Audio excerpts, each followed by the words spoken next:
On the Giza Plateau, 9 miles from the center of modern Cairo, there stands a structure that weighs approximately 6 million tons. It contains 2,600,000 individual blocks of stone fitted together without a single drop of cement. Some of those blocks weigh 2 tons, some weigh 15, and deep inside, in the ceiling of what archaeologists call the King's Chamber, each slab of granite weighs 70 tons. That is the weight of a loaded Boeing 737. And those slabs were raised to a height of nearly 150 meters above the ground, in an age when the most advanced tool available was copper. No pulleys, no iron, no wheels capable of bearing that load. The Great Pyramid of Giza should not have been possible. And the unsettling truth, the answer to that title, is simple. By every modern engineering model we possess, by every calculation we can run, the construction of this monument remains unexplained.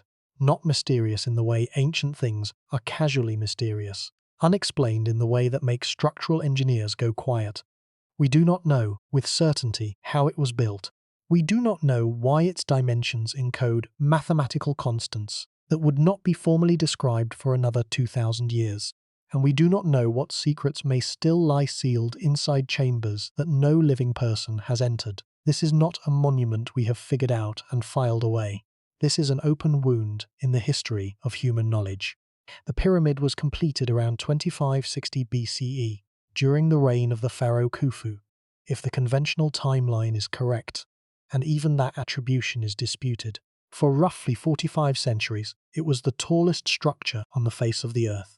Nothing surpassed it until the Lincoln Cathedral spire rose in England in the year 1211, and that spire eventually collapsed.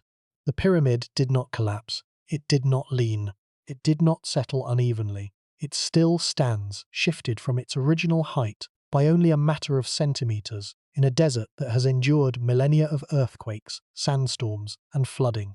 But the pyramid we see today is not the pyramid that was built. The original structure was sheathed in a casing of polished white limestone so smooth that, according to ancient accounts, the surface reflected sunlight like a mirror.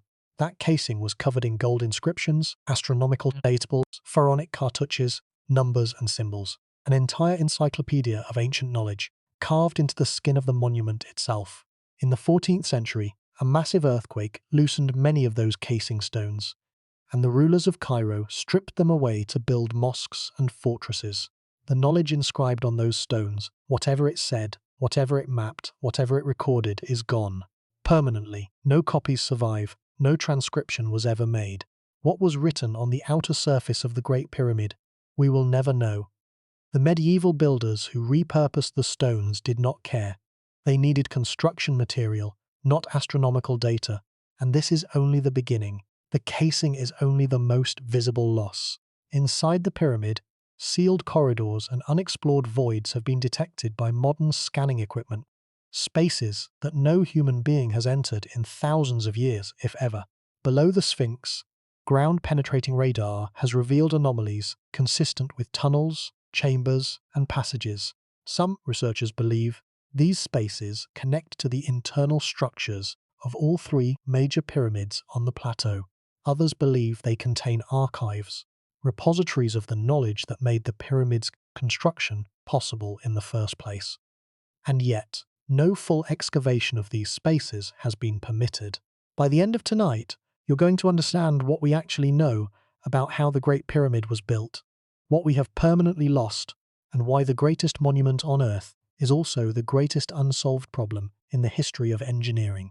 The numbers are too precise, the stones are too heavy, the alignments are too accurate, and the explanations we were taught in school, earthen ramps, wooden rollers, brute human force, do not hold up under scrutiny, not because they are implausible in general, but because they fail specifically when confronted with the actual measurements of this structure. A 70-ton granite slab cannot be dragged up a mud ramp on wooden rollers. The physics does not work, and yet there it sits, 150 meters in the air, positioned to tolerances that modern laser equipment would struggle to improve upon. Something is wrong with our assumptions, either about the technology available to the builders or about the builders themselves. Before we get started, if you find these mysteries as fascinating as we do, take a second to like the video or subscribe. It is a simple action, but it helps this channel reach more curious minds like yours. Now, let's begin. To understand what was lost with the Great Pyramid, not just the physical monument, but the knowledge system that created it, we first need to understand how ancient civilizations preserved and transmitted their most important ideas. Because the pyramid did not emerge from nothing. It was the product of a knowledge tradition so advanced that its full scope remains beyond our comprehension. And the story of how that knowledge was recorded, protected, and ultimately lost is one of the great tragedies in the history of the human mind. In the earliest periods of Egyptian civilization, knowledge was oral. The master builder spoke to the apprentice. The priest recited to the initiate. The healer described the remedy to the student, who memorized it and passed it to the next generation in turn. This method worked for a time, but oral knowledge has a fatal vulnerability. It dies with the last person who remembers it. One plague, one war, one generation that fails to train the next, and centuries of accumulated understanding vanish as completely as if they had never existed. There is no echo, no residue. The knowledge is simply gone, and no one remaining even knows what was lost. The Egyptians understood this danger earlier than most civilizations. By the early dynastic period, around 3100 BCE, they had developed one of the most sophisticated writing systems the ancient world would ever produce. Hieroglyphics were not merely decorative. They were a technology of preservation, a method of freezing knowledge in stone, papyrus, and wood, so that it could outlast the lifespan of any individual. The scribe, in ancient Egypt, was not a clerk. The scribe was the guardian of civilization's memory. The training of a scribe took between 10 and 12 years, beginning in childhood. Students copied texts repeatedly, mastering not only the symbols but the precise formulations in which medical, astronomical, mathematical, and architectural knowledge was encoded. And this institution was not unique to Heliopolis. Houses of life operated at Edfu, Abydos, Memphis, Amarna, and dozens of other sites along the Nile. Each one maintained its own collection of texts. Each one trained its own cadre of priest-scholars. And each one guarded its knowledge with rituals of secrecy that ensured only those deemed worthy could access the highest levels of understanding. The Greek philosopher Plato, writing in the 4th century BCE, described how Egyptian priests told the Athenian statesman Solon that Greek civilization was young, that the Egyptians possessed records of events and knowledge stretching back thousands of years before anything the Greeks could remember. "You Greeks are always children," an Egyptian priest reportedly told Solon. "There is no old man who is a Greek." The contempt was not personal, it was civilizational. The Egyptians saw themselves as custodians of a knowledge tradition so ancient that the rise and fall of other civilizations were, to them, recent events. The breadth of recorded knowledge was staggering. Consider the scale of what was recorded. The Edwin Smith Papyrus, dating to approximately 1600 BCE, but believed to be a copy of text from the Old Kingdom period, possibly as early as 3000 BCE, contains detailed surgical procedures, anatomical descriptions, and diagnostic methods that would not be matched in the Western world for another 3000 years. It describes 48 cases of traumatic injury with a clinical precision that still surprises modern physicians. Each case follows a structured format: examination, diagnosis, prognosis, and treatment. The language is detached, empirical, scientific in a way that the word is rarely applied to anything that old. And the Edwin Smith Papyrus is just one document that survived. How many did not? The Egyptian House of Life, the Parank, was an institution attached to major temples throughout the kingdom. It functioned as a combination of library, scriptorium, university, and research center. Within its walls, priest-scholars compiled and maintained texts on medicine, astronomy, mathematics, ritual, architecture, and what the Egyptians called Heka, a term often translated as magic, but which in practice encompassed knowledge of natural forces, material properties, and techniques that the priestly class guarded with extreme secrecy. The House of Life at Heliopolis, one of the oldest and most prestigious, was said to contain texts dating back to the earliest dynasties, texts that described the principles behind the construction of the great monuments, the movement of celestial bodies, and the properties of materials. None of those texts survive. Not a single complete document from the House of Life at Heliopolis has ever been recovered. We know the institution existed because later writers, Greek historian, Roman visitors, even later Egyptian priests referenced it. The Greek historian Herodotus, who visited Egypt around 450 BCE, wrote that the priests of Heliopolis were the most learned of the Egyptians, and that their records stretched back thousands of years. But by the time Herodotus arrived, much of that knowledge was already restricted, shared only with initiates who had proven themselves worthy through years of study and ritual preparation. The secrecy was deliberate. The priests of the House of Life operated on a principle that seems alien to the modern mind, that certain knowledge was too powerful, too dangerous, or too sacred to be widely distributed. They encoded their most sensitive information in symbolic language, in architectural proportions, and in ritual sequences that could only be understood by those who had been trained within the system. When the system itself collapsed, when the priestly lineages were broken by foreign conquest, by cultural displacement, by the simple erosion of institutional continuity, the keys to that encoded knowledge were lost along with the keepers, and the Egyptian system of secrecy had a consequence that would echo through millennia. When Alexander the Great conquered Egypt in 332 BCE, and his general Ptolemy established a Greek-speaking dynasty on the Nile, a new institution arose in Alexandria that would become the most famous repository of knowledge the ancient world ever produced. The Library of Alexandria was, by all surviving accounts, an attempt to collect every written work in existence. Ships arriving in the harbour were searched for books, which were confiscated, copied, and, according to some sources, the copies returned while the originals were kept. At its height, the library held between 400,000 and 700,000 scrolls. The modern Library of Congress holds approximately 39 million items. But in terms of the proportion of all existing knowledge that was gathered in one place, Alexandria was unmatched. It may have held the majority of all written works in the Mediterranean world.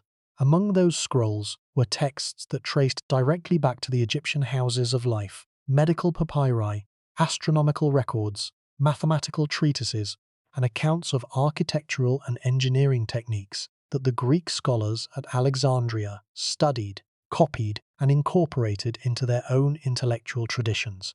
The Egyptian knowledge did not disappear overnight. It was translated, absorbed, and transformed. But in that process of translation, the original context was often lost. The priestly language of encoding, the tradition of embedding knowledge in symbolic form, was flattened into straightforward Greek prose. The deeper layers of meaning, the initiatory frameworks that the priests considered essential for proper understanding, were stripped away. What arrived in the Greek texts was the surface. The depth remained with the priests, who were no longer being trained.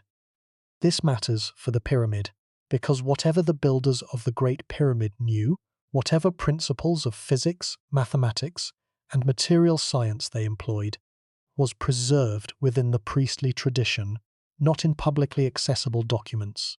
It was the kind of knowledge that was transmitted from master to student in controlled settings, with layers of understanding revealed only as the student demonstrated readiness.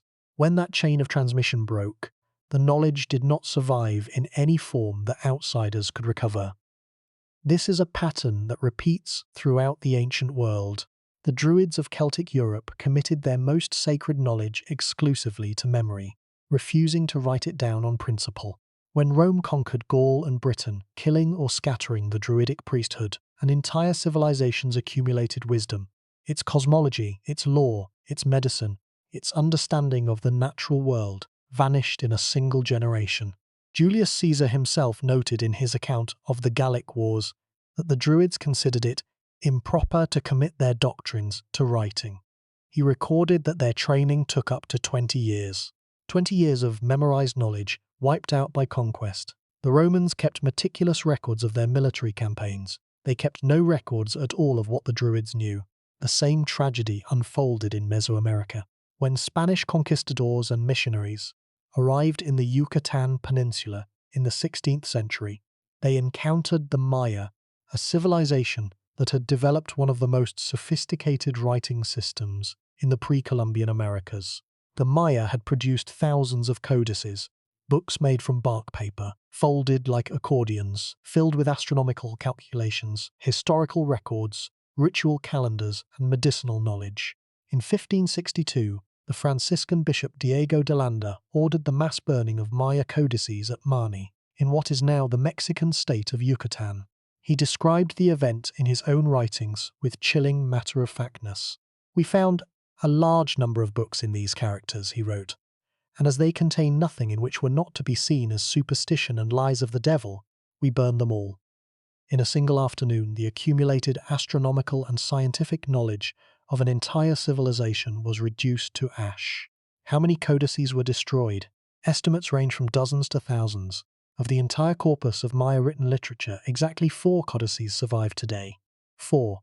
The Dresden Codex, the Madrid Codex, the Paris Codex, and the Grolier Codex. Everything else, every medical text, every engineering manual, every astronomical observation, recorded over more than 1,000 years of scholarship, is gone, permanently. And it gets worse, because the Maya codices were not the only ancient texts destroyed by conquerors who believed they were doing righteous work.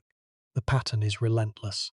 In 213 BCE, the Chinese Emperor Qin Shi Huang ordered the burning of books and the burying alive of scholars in what became known as the burning of books and burying of scholars. Confucian texts, historical records, poetry, philosophy, entire categories of Chinese thought were targeted for destruction.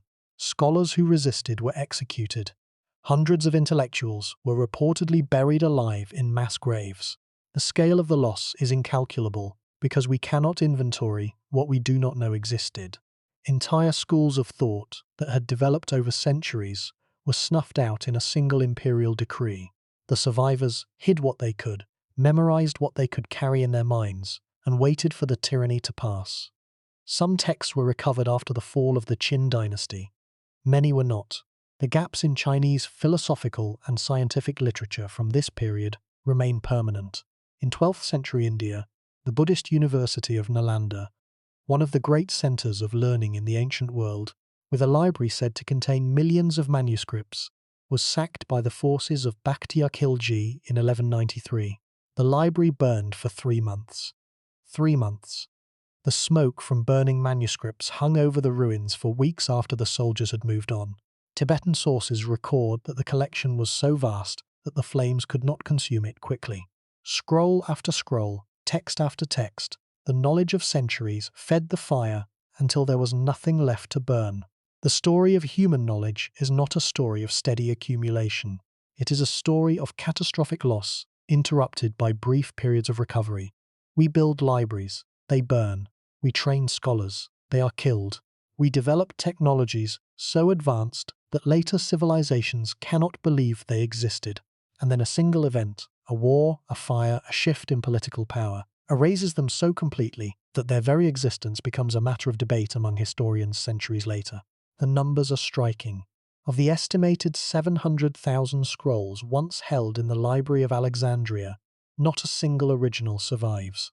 Of the hundreds of plays written by the great Greek dramatists, Aeschylus wrote between 70 and 90 plays. Sophocles wrote over 120. Euripides wrote roughly 92. We have 7 from Aeschylus, 7 from Sophocles, and 19 from Euripides. The rest are gone. Titles survive, fragments survive, quotations in other works survive. The plays themselves do not. The works of Aristotle that we possess today represent perhaps 1/5 of his total output. His published dialogues, the works that made him famous in the ancient world, the writings that Cicero praised as a river of gold, are lost entirely. What survives is his lecture notes, his working drafts, the material he never intended for public circulation. His best work is gone, permanently. Ancient Rome produced one of the most literate civilizations in the pre-modern world.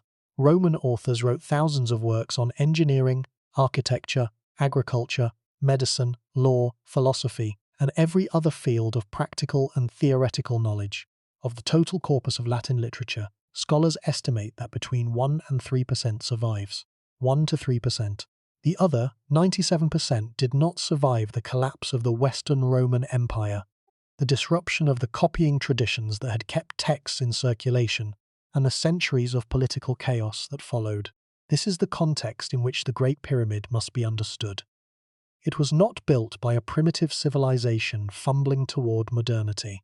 It was built by a knowledge system so sophisticated that it could calculate pi to multiple decimal places, align a structure to true north with an accuracy of 3/60ths of a single degree, and engineer chambers capable of bearing millions of tons of compressive force, all without any of the computational or mechanical tools that modern engineers consider essential.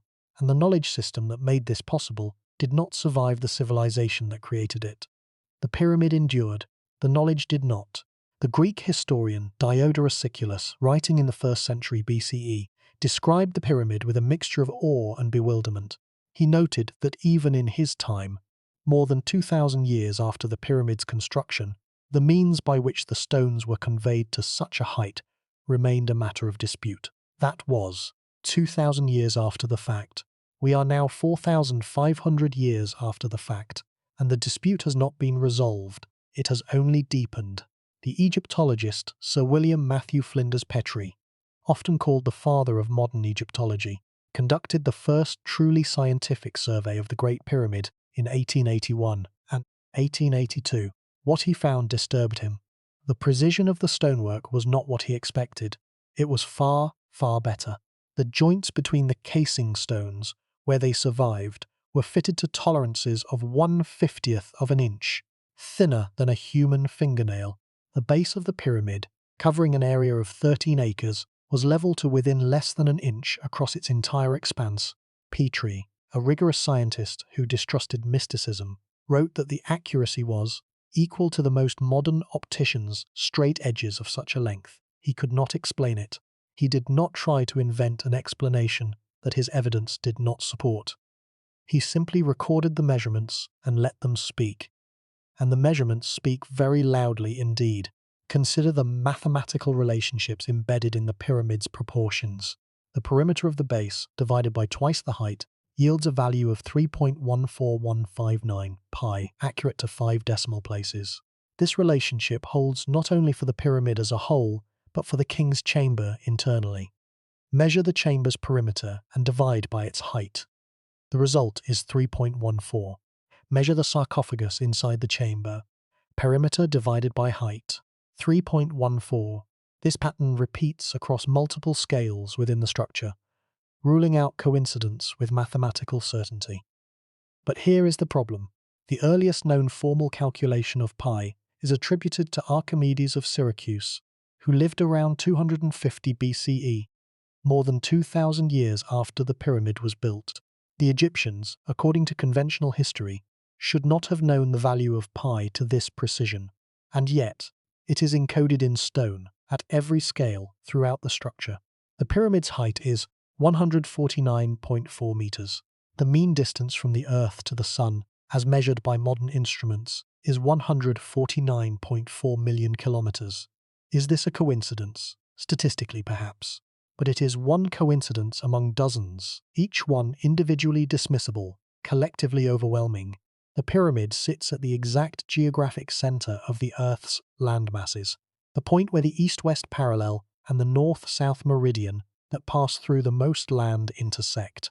Its entrance passage, angled at 26 degrees, points directly at the celestial North Pole. An internal descending passage aligns with the star Sirius, the brightest star in the night sky and the star most sacred to the Egyptians, whom they called Sopdet, the unit of measurement used in the pyramid's construction.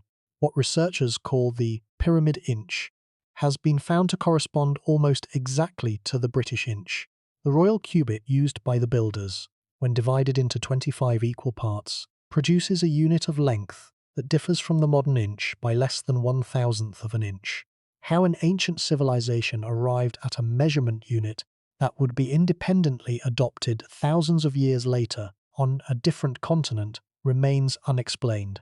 These are not claims made by fringe theorists. These are measurements verified repeatedly by surveyors, engineers, and mathematicians over more than a century of study. The data is not in dispute. The explanation is. What we are dealing with is not a simple mystery of ancient construction.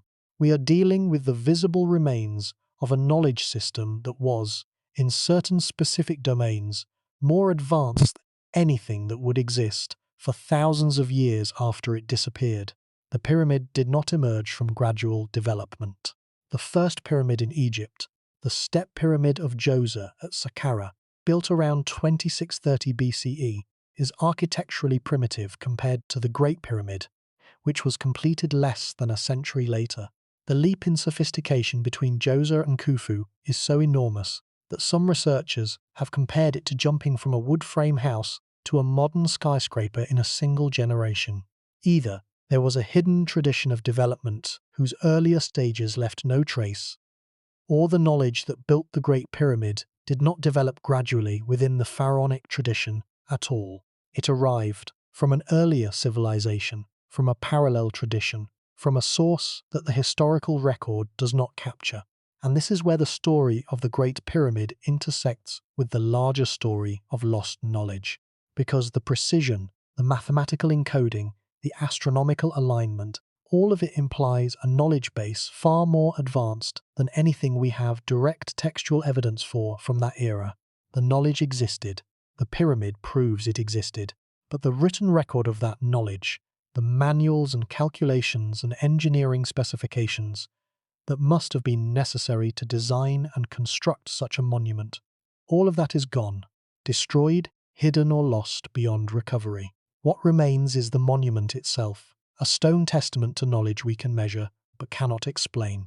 The answer is carved in the proportions, sealed in the chambers, encoded in the alignments, and we have lost the language to read it.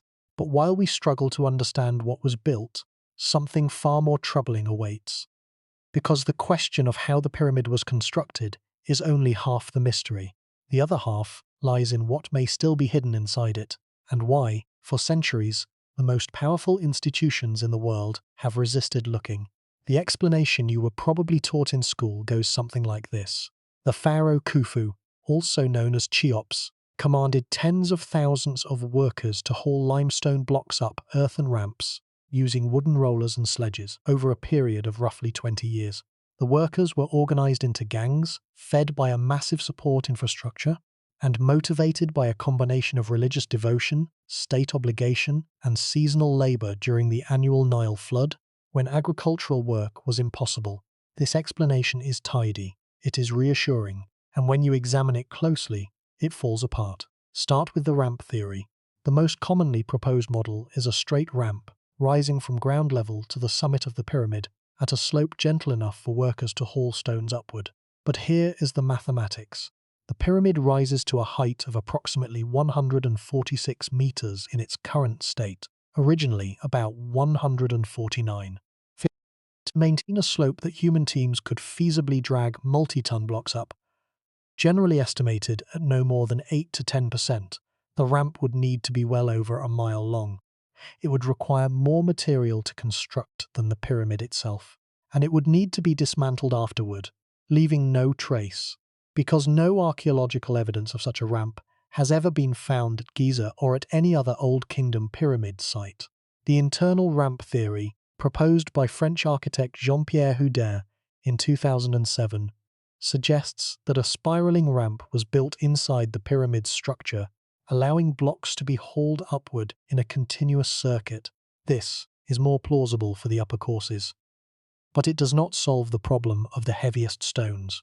The granite beams above the king's chamber, each weighing between 40 and 70 tons, were quarried at Aswan, more than 500 miles to the south, transported by river barge, and then somehow raised to a height that would challenge modern crane operators working with steel and diesel.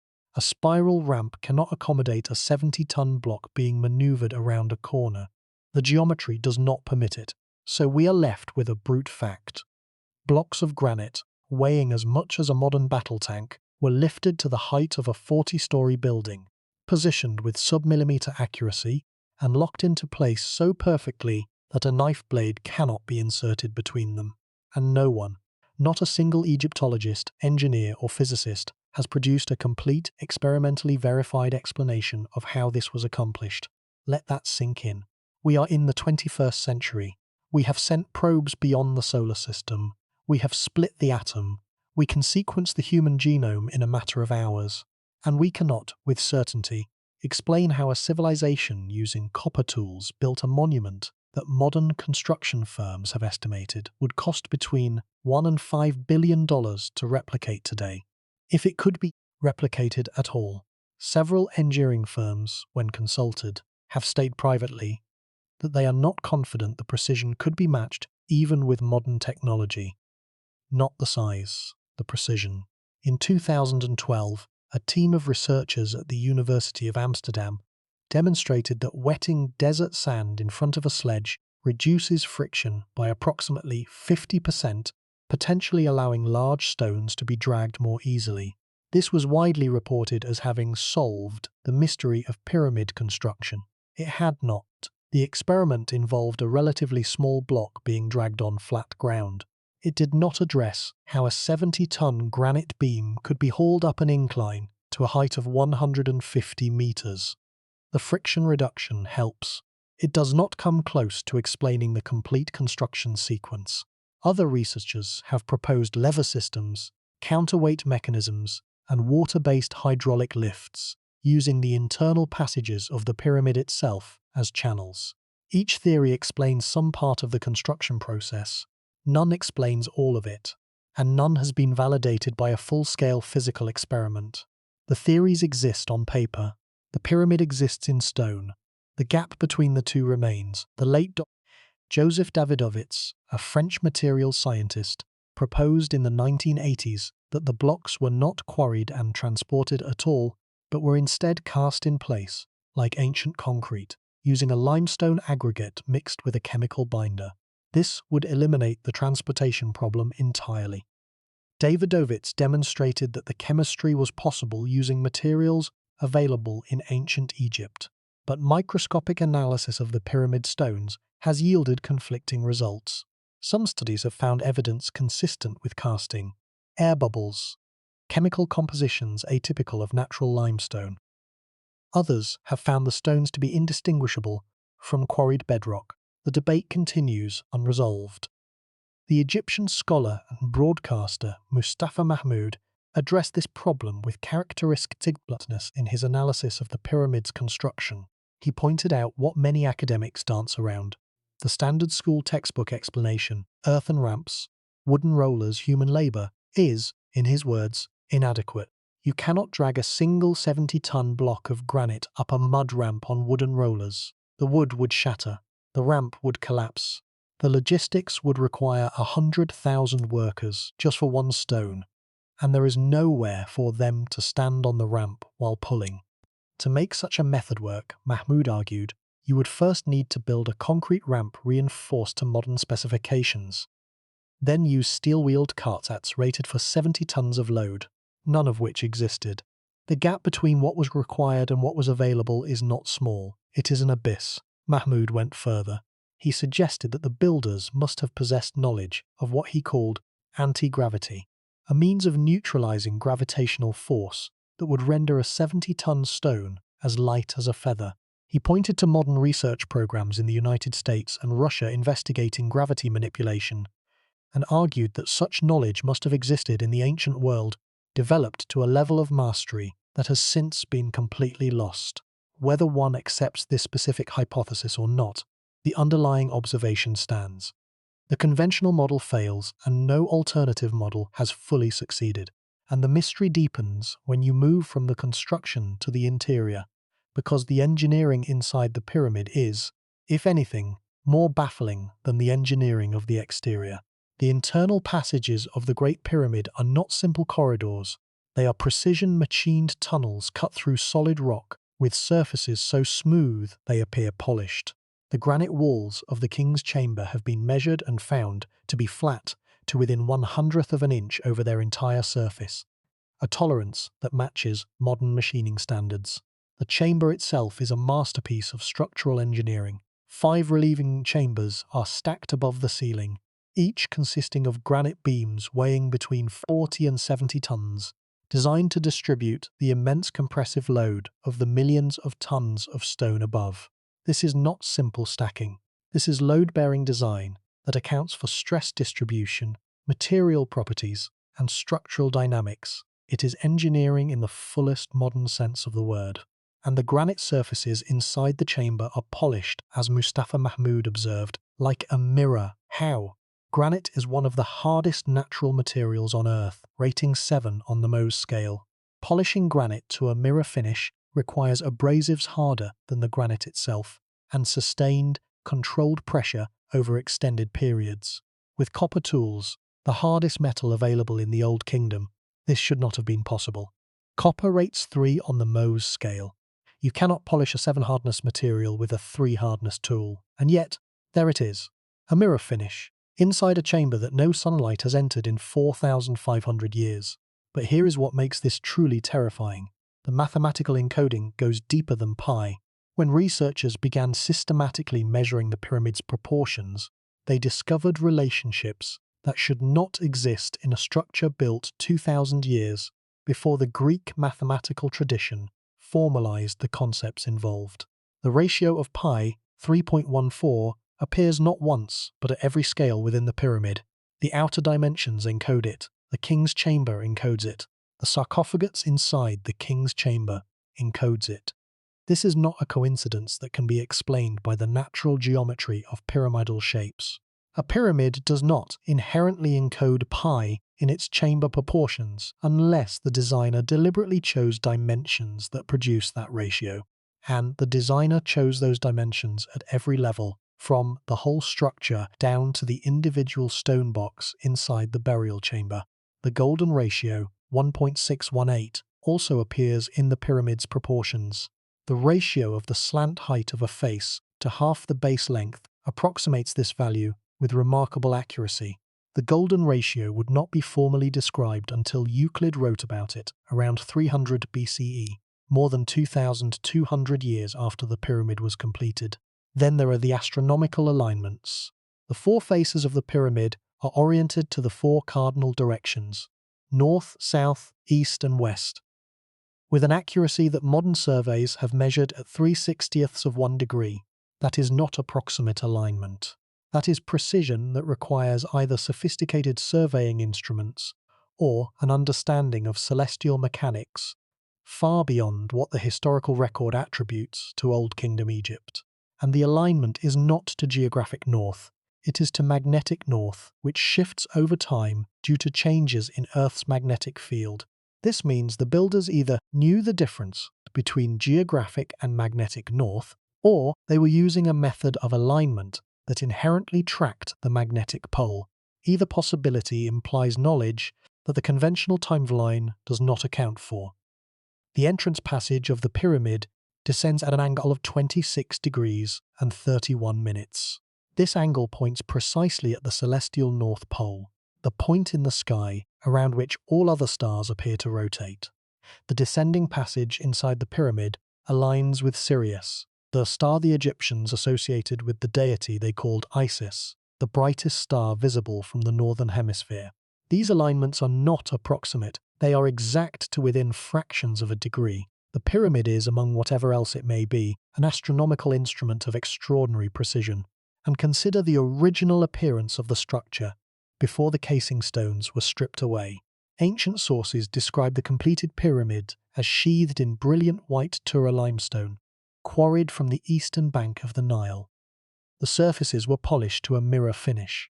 Several ancient writers recorded that the pyramid gleamed so brightly in the sunlight that it was visible from enormous distances. Some claimed from the mountains of Palestine, others from the sea. The Arab historian al-Makrizi, writing in the 15th century, described the original casing as covered with inscriptions, astronomical tables, mathematical formulas, pharaonic cartouches, and symbols, the accumulated scientific knowledge of the builders, written on the skin of the monument for all to read. When the earthquake of 1303 damaged the casing, Sultan an-Nasir Hassan ordered the fallen stones removed to build mosques and fortresses in Cairo. Workers continued stripping the casing for decades. The inscriptions were not recorded before the stones were taken. Whatever was written on the exterior of the Great Pyramid, whatever astronomical data, Whatever mathematical principles, whatever engineering specifications, was carted away and buried in the foundations of medieval buildings, its content unread and unrecorded. This is one of the most painful losses in the entire story. The pyramids builders took the extraordinary step of inscribing their knowledge on the most durable surface they could create. Polished limestone sheathing a mountain of stone, and it was still not enough. The knowledge survived 4,000 years of desert weather, and then a single medieval building project erased it in a generation. And then there is the question of the pyramid shape itself and its relationship to energy. Mustafa Mahmoud and other researchers have noted that experiments with small-scale models replicating the exact proportions and angles of the Great Pyramid have produced measurable energetic effects within the model's interiors. Organic materials placed inside pyramid-shaped enclosures have been observed to dehydrate more rapidly than control samples. Razor blades placed inside such enclosures have been reported to maintain their sharpness longer than blades left in open air. In 2018, an international research team published a study in the Journal of Applied Physics demonstrating that the Great Pyramid's shape can concentrate electromagnetic energy in its internal chambers and beneath its base, a finding based on mathematical modeling of the structure's interaction with incoming radio waves. The researchers were careful to note that the ancient builders could not have known about electromagnetic theory in its modern form, but the question remains, did they know about the effect even if they described it in different terms? The pyramid shape, built to the specific proportions used at Giza, appears to interact with ambient energy in ways that modern physics is only beginning to characterize. Whether the builders understood this interaction and whether they designed the structure to exploit it is unknown, but the coincidence that a shape built to mathematical precision happens to concentrate energy in exactly the spaces where the most important chambers are located is difficult to dismiss entirely. Researchers have debated for more than a century whether the pyramid was intended as a tomb, an observatory, a repository of knowledge, or something else entirely. The tomb hypothesis, that the Great Pyramid was built solely as a burial place for Khufu, is the one most widely taught. But it has problems. No mummy was ever found inside the pyramid. No funerary goods, no canopic jars, no decorative paintings of the kind found in virtually every other pharaonic tomb. The sarcophagus in the king's chamber was found empty. Some argue it was robbed in antiquity. Others point out that the pyramid's internal passages show no signs of forced entry prior to the 9th century CE, when Caliph al-Mamun's workers tunneled their way in. If the tomb was robbed, how did the robbers enter and exit without leaving a trace? And why would they take the mummy and funerary goods but leave the granite sarcophagus, which, being made of solid stone, was the most valuable single object in the chamber? The alternative theories are numerous and contentious. Some researchers have argued that the pyramid functioned as an energy device, that its specific geometric proportions concentrate or channel some form of energy that modern science has not yet identified or fully characterized. Experiments have been conducted in which small-scale pyramid models, built to the same proportions and angles as the Great Pyramid, have been shown to produce measurable electromagnetic effects within their interior spaces. Whether these effects scale to the full-size structure and what practical purpose they might have served remains a matter of active investigation and considerable disagreement. The attribution of the pyramid to Khufu itself is based on remarkably thin evidence. The primary basis is a cartouche, an oval frame containing hieroglyphic symbols representing a royal name, found in a relieving chamber above the king's chamber. The cartouche contains the symbols Khnum Khufu, but as Mustafa Mahmoud noted, the hieroglyphic rendering of Khnum Khufu can be translated not as a personal name, but as a title or attribute meaning, in certain readings, a reference to the divine. The distinction matters enormously.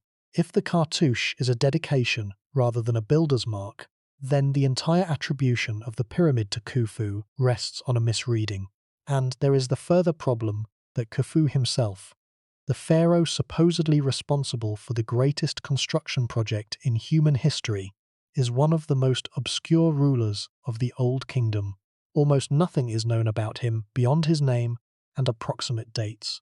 He left no detailed inscriptions, no extensive records of his reign, no monuments other than the pyramid itself that can be firmly attributed to him.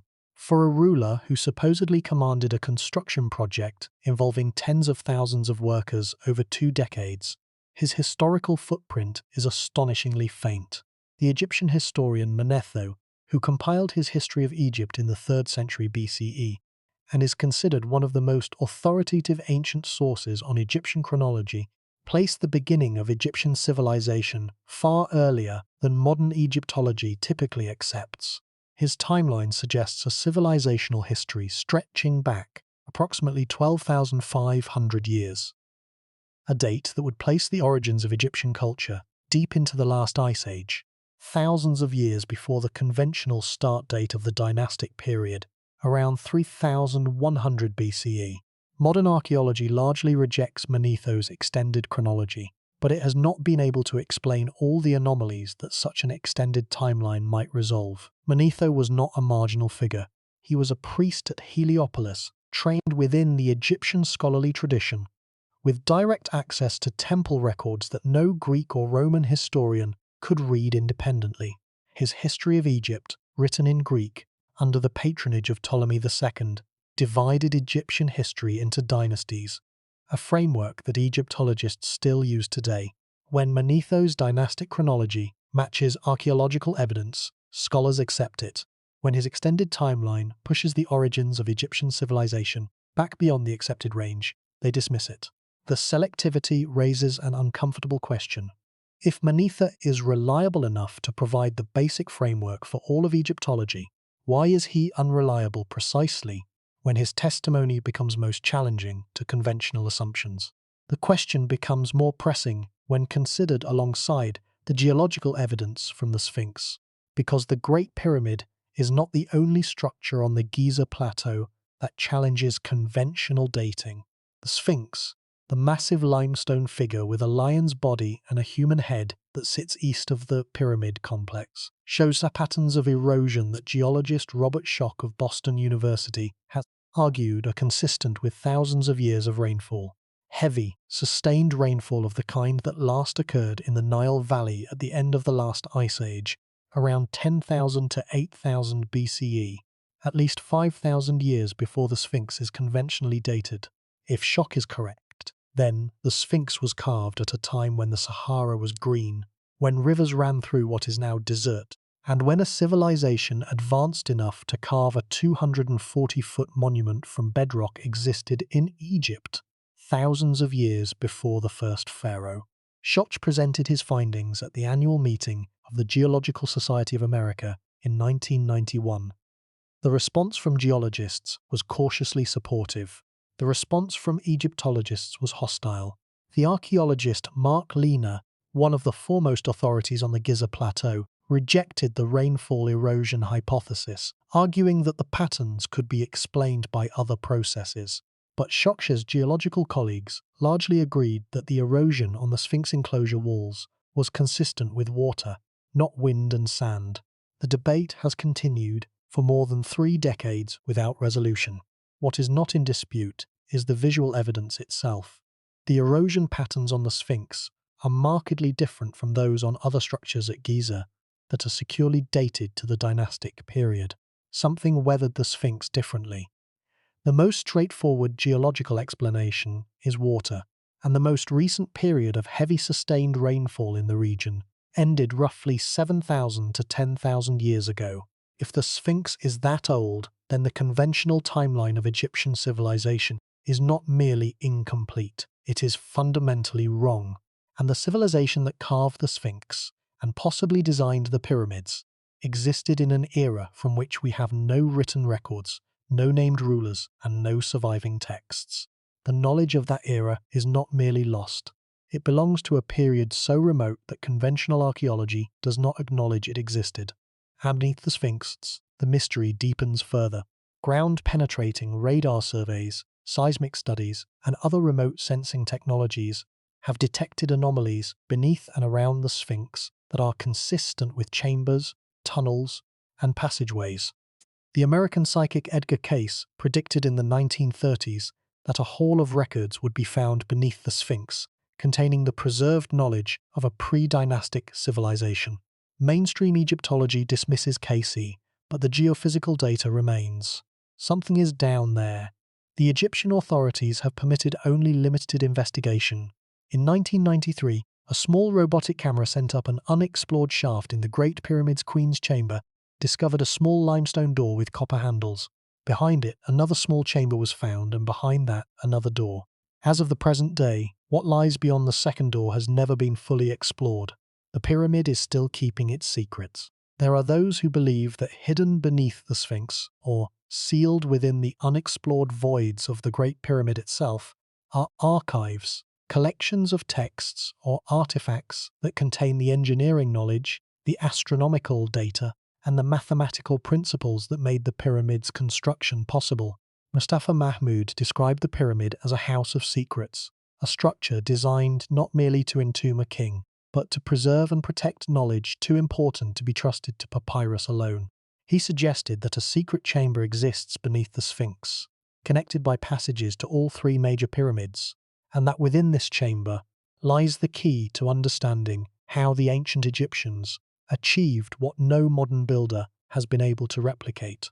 Whether or not such a chamber exists, the underlying observation is sound. The Great Pyramid encodes knowledge, not symbolically, not metaphorically, mathematically. Pi, the golden ratio, the dimensions of the Earth, the distance to the Sun, the position of the celestial poles, the brightest stars in the sky, all of it written in stone, in a language of proportion and geometry that does not require words to be understood.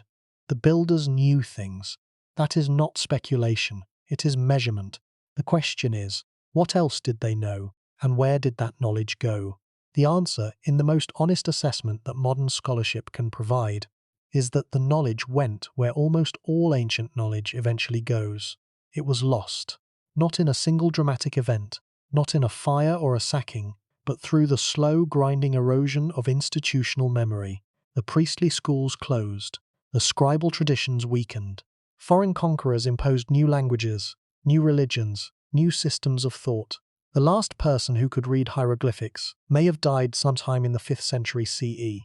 For the next 1400 years, until Jean-François Champollion deciphered the Rosetta Stone in 1822, the entire written record of ancient Egypt was as unreadable as Linear A. The stones were there, the words were there, but no living person could understand them. And even Champollion's breakthrough only unlocked the door partway. We can now read hieroglyphics, but the mathematical, architectural, and astronomical knowledge that the pyramid embodies was not written in hieroglyphics. It was written in geometry, in proportions, in alignments that only become meaningful when you know what to measure and how. The Rosetta Stone gave us back the Egyptian language. It did not give us back the Egyptian science.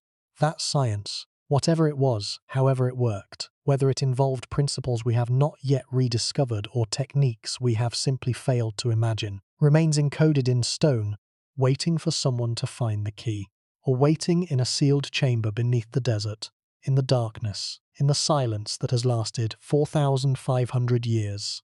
We stand before the pyramid, like children before a locked vault, pressing our ears to the door, hearing nothing but the hum of stone. The builders left us the most durable message in history, a monument designed to outlast everything. And we cannot read it, not fully, not yet, perhaps not ever, and it gets worse. Because the Great Pyramid is not alone. It is merely the most famous example of a global phenomenon. Ancient structures that should not have been possible, built by civilizations whose technical knowledge has been permanently lost.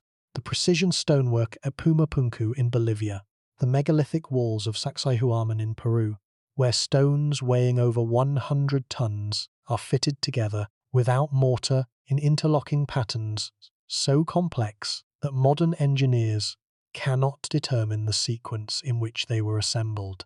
The underground city of Derinkuyu in Turkey, carved from volcanic rock to a depth of 18 stories, capable of sheltering 20,000 people.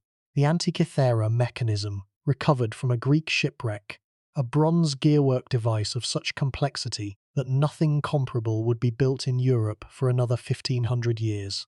Each of these represents knowledge that existed, functioned, produced results, and then vanished.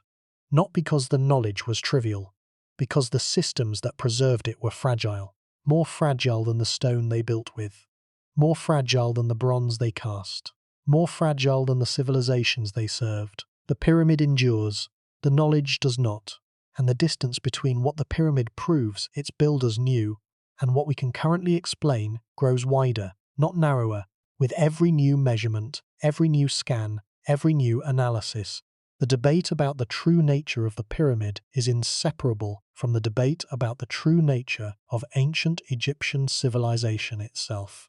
The conventional narrative presents Egypt as a polytheistic society, a culture that worshipped thousands of individual deities, each with distinct functions and attributes.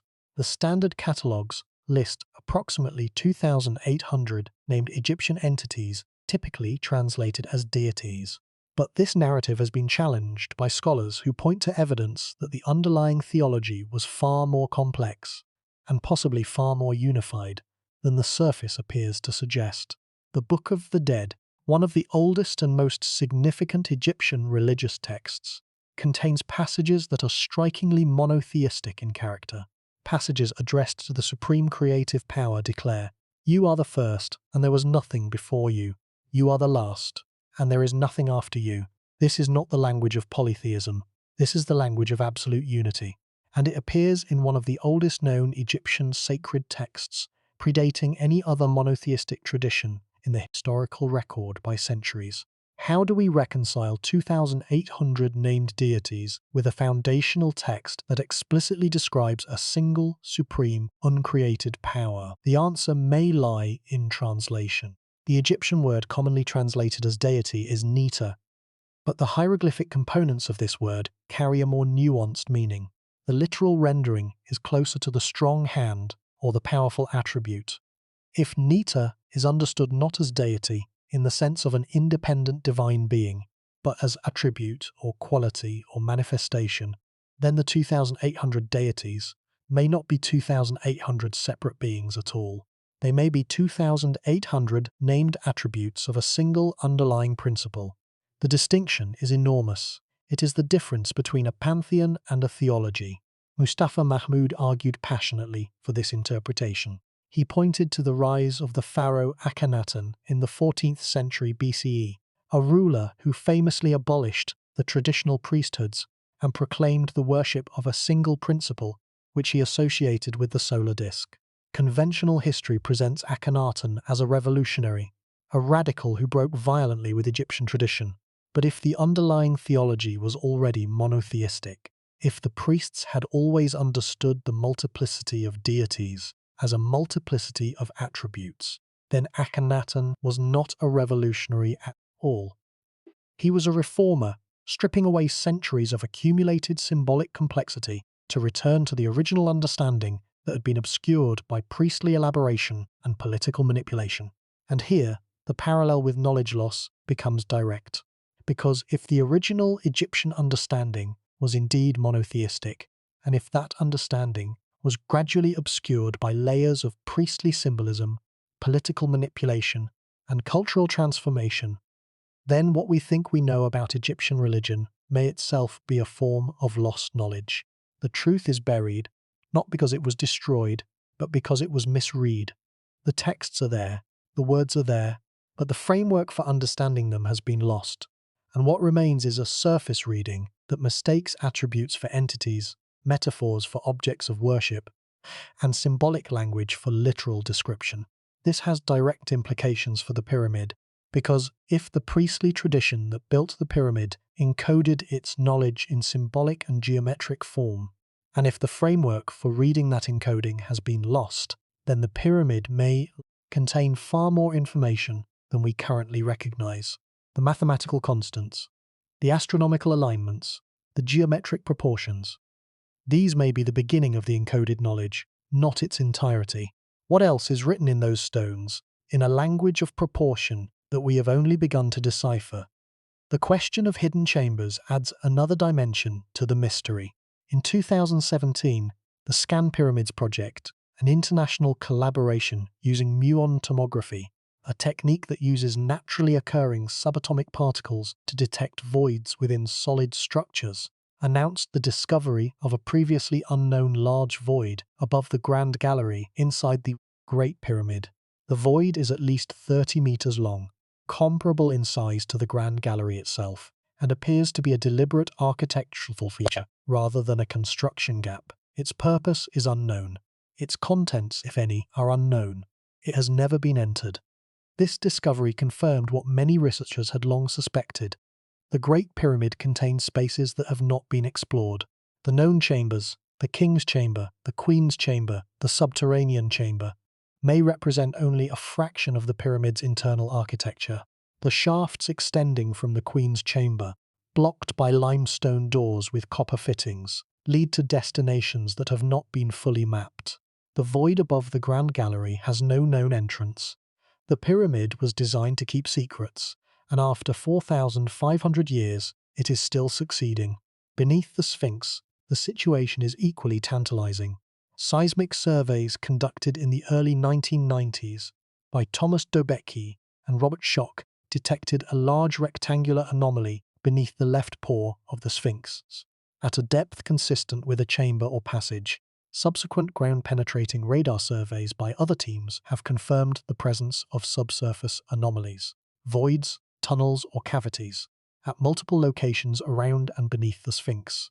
Mustafa Mahmud described a tradition holding that beneath the Sphinx lies a vast funerary temple connected by passages to the underground structures of all three major pyramids, Khufu, Khafre, and Menkaure, forming a network of hidden chambers that no modern explorer has entered. The Egyptian authorities, through the Supreme Council of Antiquities, have permitted only limited investigation of these anomalies. Full excavation has not been conducted. The reasons given vary: concern for structural integrity, questions about methodology, political and bureaucratic obstacles. But the result is the same. Potential chambers containing unknown contents remain sealed, unexplored, in the darkness beneath one of the most studied archaeological sites on Earth. What might those chambers contain? If the pyramid was indeed designed as a repository of knowledge, as Mahmud and others have argued, then the sealed spaces may hold exactly what the pyramid's external encoding suggests: records of the mathematical, astronomical, and engineering knowledge that made the monument's construction possible. This is not science fiction. This is a straightforward inference from the evidence. A structure that demonstrably encodes advanced knowledge in its proportions was likely built by people who possessed that knowledge in explicit, communicable form. That explicit form, whether inscribed on stone, written on papyrus, or encoded in artifacts, had to be stored somewhere, and the pyramid's builders, who clearly understood the impermanence of surface writing, the stripped casing stones prove this, would have had every reason to place their most important records in the most protected location they could create. Deep inside the pyramid itself, or deep beneath the Sphinx, in chambers designed to last as long as the stone around them. The alternative theories about the pyramid's builders add yet another layer to the mystery. Plato, writing in the 4th century BCE, described a lost civilization called Atlantis, a society of extraordinary technological and scientific advancement that was destroyed by a catastrophe and sank beneath the ocean. Plato claimed to have learned this story from Solon, who had heard it from Egyptian priests at Sais. The priests told Solon that the Atlantean civilization predated Greek culture by thousands of years and had achieved a level of scientific knowledge that surpassed anything the Greeks possessed. Whether Atlantis existed as a literal place is a debate that has persisted for more than 2 millennia.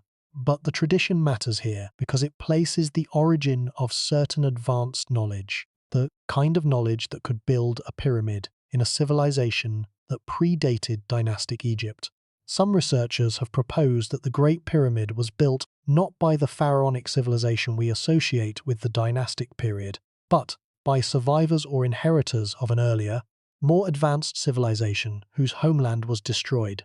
This hypothesis would explain the otherwise puzzling gap between the level of knowledge the pyramid demonstrates and the level of knowledge that surviving Egyptian texts from the dynastic period actually describe. It would also explain the observation that the pyramid appears to represent a peak, not a culmination of steady progress, but a sudden, towering achievement that later dynasties never equaled or even approached. The pyramids built after Khufu's are smaller, less precise, and less ambitious. The engineering quality declines generation by generation. This is not the pattern of a civilization developing toward mastery. It is the pattern of a civilization that inherited knowledge it did not fully understand, used it to build something extraordinary, and then gradually lost the ability to replicate its own achievement. But here is what makes this truly terrifying. We are not just looking at a construction mystery. We are looking at evidence that an entire branch of human scientific achievement, a way of understanding mathematics, astronomy, material science, and engineering that produced results we cannot replicate, has been completely, irreversibly lost. The pyramid is not the mystery. The pyramid is the proof. The mystery is everything that has disappeared around it. The Great Pyramid is the most visible monument to lost knowledge, but it is not alone. Across the ancient world, civilizations produced technologies, materials, and engineering achievements that modern science cannot fully replicate. Each one represents the same haunting pattern: knowledge that worked, knowledge that was used, knowledge that produced measurable results, and then vanished, taking its methods with it into silence. To understand what was lost with the pyramid's builders, it helps to see the pattern repeated. Because the pyramid is not an isolated anomaly, it is the tallest peak in a mountain range of forgotten achievement. The first peak is Damascus steel. In the 8th century CE, Arab and Persian swordsmiths began producing blades from a material that would become legendary across the medieval world. The steel was called Wootz, and the blades forged from it were called Damascus blades, named not because they were made in Damascus, but because the city was a major trading hub where the blades were sold. The properties of Damascus steel were extraordinary. The blades could cut through a silk handkerchief dropped on the edge. They could slice through European swords without chipping. They could be bent nearly to 90 degrees and spring back without deforming, and on their surfaces, visible to the naked eye, was a distinctive wavy pattern, a ripple of light and dark bands that moved across the flat of the blade like water frozen in steel. The pattern was not merely decorative, it was structural. It was visible evidence of the internal arrangement of carbon within the steel, a nanoscale architecture that gave the blade its extraordinary properties. A blade made of ordinary steel is strong but brittle, or flexible but soft. You can have one property or the other, but not both, because the iron-carbon structures that produce hardness are the same structures that reduce flexibility. Damascus steel did both.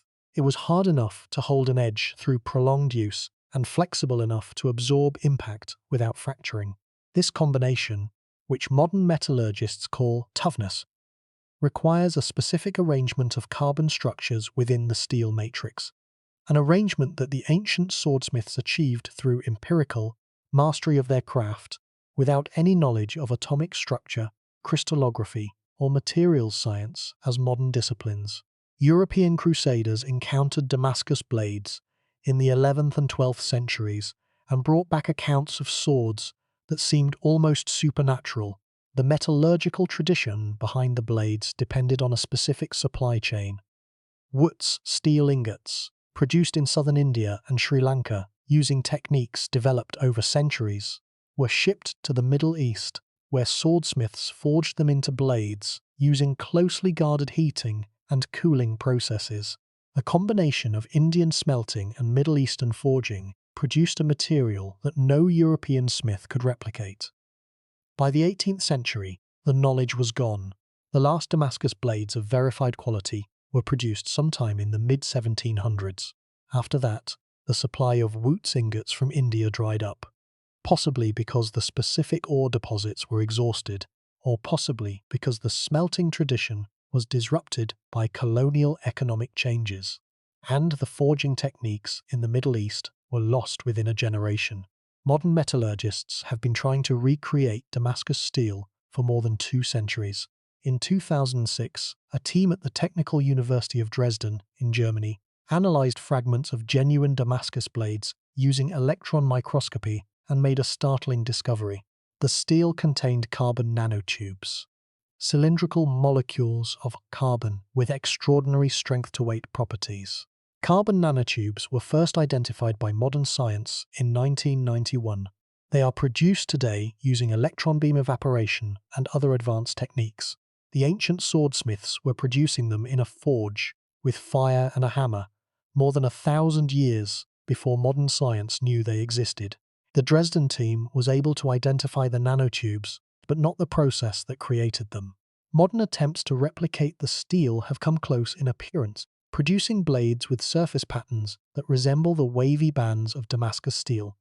But no modern smith has produced a blade that matches all of the original material's properties simultaneously. The cutting ability, the flexibility, the surface patterning, and the nanotube structure have not been united in a single modern blade. Something in the process, some combination of temperature, timing, materials, or technique, remains unknown. The metallurgist John Verhoeven of Iowa State University spent decades attempting to recreate Damascus steel, working in partnership with the bladesmith Alfred Pendray. Through hundreds of experiments conducted over more than 15 years, they discovered that trace impurities in the original Wootz steel, particularly vanadium, molybdenum, and other carbide-forming elements present in specific Indian ore deposits, were critical to forming the distinctive surface pattern. Without these specific impurities, in the correct concentrations, the wavy bands did not appear regardless of how the steel was forged.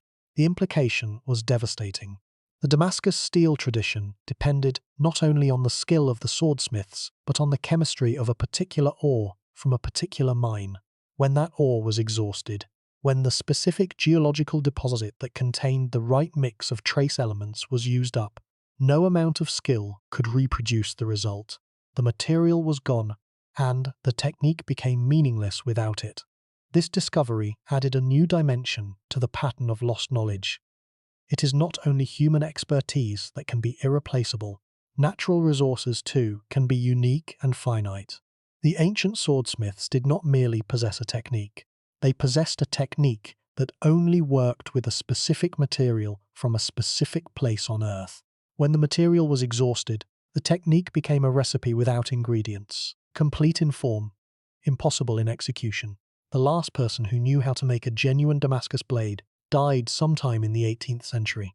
No written instructions survive, no diagram of the forge setup, no record of the precise temperatures, the quenching medium, the folding sequence. The knowledge lived in the hands and the experience of the smiths, passed from master to apprentice by demonstration and practice. When the chain of apprenticeship broke, the knowledge vanished. The blades remain. They can be studied, analysed, admired, but they cannot be made. Not yet, perhaps not ever, and this is precisely the same pattern as the pyramid. The second lost technology is Roman concrete. When the Roman Empire built the Pantheon in Rome around 125 CE, under the direction of the Emperor Hadrian, the engineers poured a dome of unreinforced concrete that spans 143 feet, the largest unreinforced concrete dome in the world. Nearly 2,000 years later, it remains structurally intact. The oculus at the top of the dome, a circular opening 27 feet in diameter, is still the building's only source of natural light. Rain falls through it, landing on the gently sloped floor below, and drains through holes that have functioned without clogging for 19 centuries. The building is not a ruin.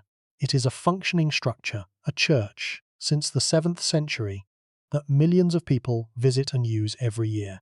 It has outlasted the empire that built it by more than 1,500 years. By comparison, modern Portland cement concrete, the standard material used in construction today, typically begins to degrade within 50 to 100 years. Many modern reinforced concrete structures show serious deterioration within 40 to 50 years, as water penetrates the surface, corrodes the steel reinforcement, and causes the concrete to crack and spoil. The concrete used in the Pantheon is, by any meaningful measure, a superior material. It is nearly 20 times more durable, and we do not fully understand how it was made. The Romans called their concrete opus caementicium. It was made from a mixture of volcanic ash, specifically, a type found near the town of Pozzuoli in the Bay of Naples, which the Romans called pulvis putiolinus, mixed with lime and seawater. The recipe was described in general terms by Vitruvius in his treatise De Architectura, written around 30 BCE. But the description was insufficient to produce the material. Something in the proportions, the mixing process, or the curing conditions was either omitted or so embedded in the practical tradition of Roman builders that it could not be captured in words alone. Modern scientists have only recently begun to understand why Roman concrete is so much more durable than its modern equivalent. In 2017, a team of researchers at the University of Utah, led by geologist Marie Jackson, published findings showing that seawater, which modern engineers consider destructive to concrete, actually strengthened the Roman mixture over time. The interaction of seawater with the volcanic ash produced aluminum tobermite crystals, a mineral that grows within the concrete matrix and reinforces it from within. Modern concrete resists water. Roman concrete absorbed water and became stronger because of it.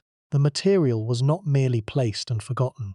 It was designed to improve with age, to heal its own microcracks, to grow more resilient with every year that passed. The math is striking.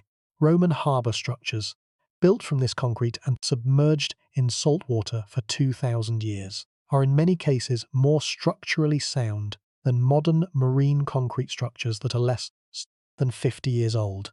The Roman breakwater at Caesarea Maritima, built by Herod the Great in the 1st century BCE, still stands underwater, its concrete nearly intact.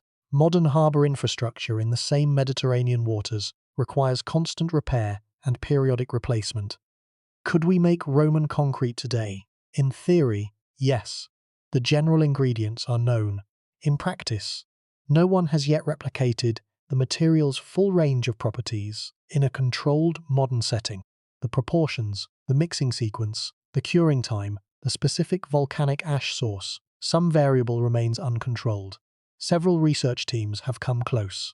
In 2023, MIT researchers published findings in Science Advances, revealing that the Romans had also incorporated quicklime into their mixture. Chunks of calcium that dissolved over time and filled cracks, giving the concrete a self-healing capability. This was an entirely new mechanism that researchers had not previously identified. After 20 centuries of study, Roman concrete was still revealing secrets. The Romans had it. We are still searching. And the gap between our understanding and their achievement, much like the gap between our engineering models and the Great Pyramid, is not closing as rapidly as one might expect in an age of electron microscopes and computer simulation. Some forms of ancient knowledge resist modern recovery. The problem is not intelligence, it is continuity. The Romans did not write down the critical details because, to them, the details were obvious. They were embedded in the daily practice of builders who made concrete the way their fathers and grandfathers had made it before them. When the tradition ended, the obvious became invisible. But here is the problem. The knowledge of Roman concrete was not lost in a fire or a war. It was lost through the slow collapse of the civilization that used it. When the Western Roman Empire fragmented in the 5th century CE, the large-scale infrastructure projects that required concrete ceased. The builders scattered. The supply chains for volcanic ash from Pozzuoli broke down. Within a few generations, the practical knowledge of how to make opus caementicium, the mixing ratios, the curing techniques, the quality control methods, had faded from living memory. The recipe survived in Vitruvius, but the recipe was not enough. The knowledge was in the hands, and the hands were gone. The third lost technology lies not in metal or stone, but in wood, and in a mystery that has frustrated craftsmen for 3 centuries. Antonio Stradivari, working in the Italian city of Cremona between roughly 1644 and 1737, produced approximately 1,100 violins, violas, and cellos, of which around 650 survive. These instruments are widely considered the finest string instruments ever made. Professional violinists have described the sound of a Stradivarius as possessing a quality, a warmth, a complexity, a projection that no modern instrument can match. Blind listening tests have produced mixed results, with some studies showing listeners unable to reliably distinguish a Stradivarius from a modern violin, while others have confirmed measurable acoustic differences in spectral analysis. What is not in dispute is that Stradivari's instruments, after 300 years, continue to command prices of millions of dollars and remain the preference of many of the world's greatest soloists. What made them special? The theories are numerous. Some researchers have pointed to the wood itself. Stradivari worked during the Maunder Minimum, a period of unusually cold temperatures in Europe that lasted from roughly 1645 to 1715, which produced denser, slower-growing spruce with different acoustic properties than wood grown in warmer periods. Others have focused on the varnish, which Stradivari applied in multiple thin layers, and which may have contained mineral or biological additives that affected the wood's vibration characteristics.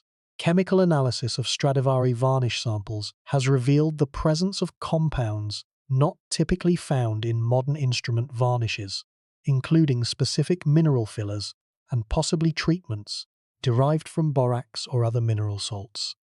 In 2009, a study published in the Proceedings of the National Academy of Sciences analyzed 5 Stradivarius instruments using X-ray fluorescence and found that the wood had been treated with a cocktail of chemicals, including aluminum, calcium, and copper compounds that may have been applied as a preservative or acoustic enhancer. The treatment was not random. It was systematic, suggesting a deliberate process that Stradivari applied consistently across his instruments. But what exactly was the full process? Stradivari left no written instructions for his varnish composition or his wood treatment. He passed his techniques to his 2 sons, who continued the workshop after his death. But the quality of the instruments produced by the second generation was noticeably lower. By the end of the 18th century, the Stradivari workshop had closed, and the techniques were extinct.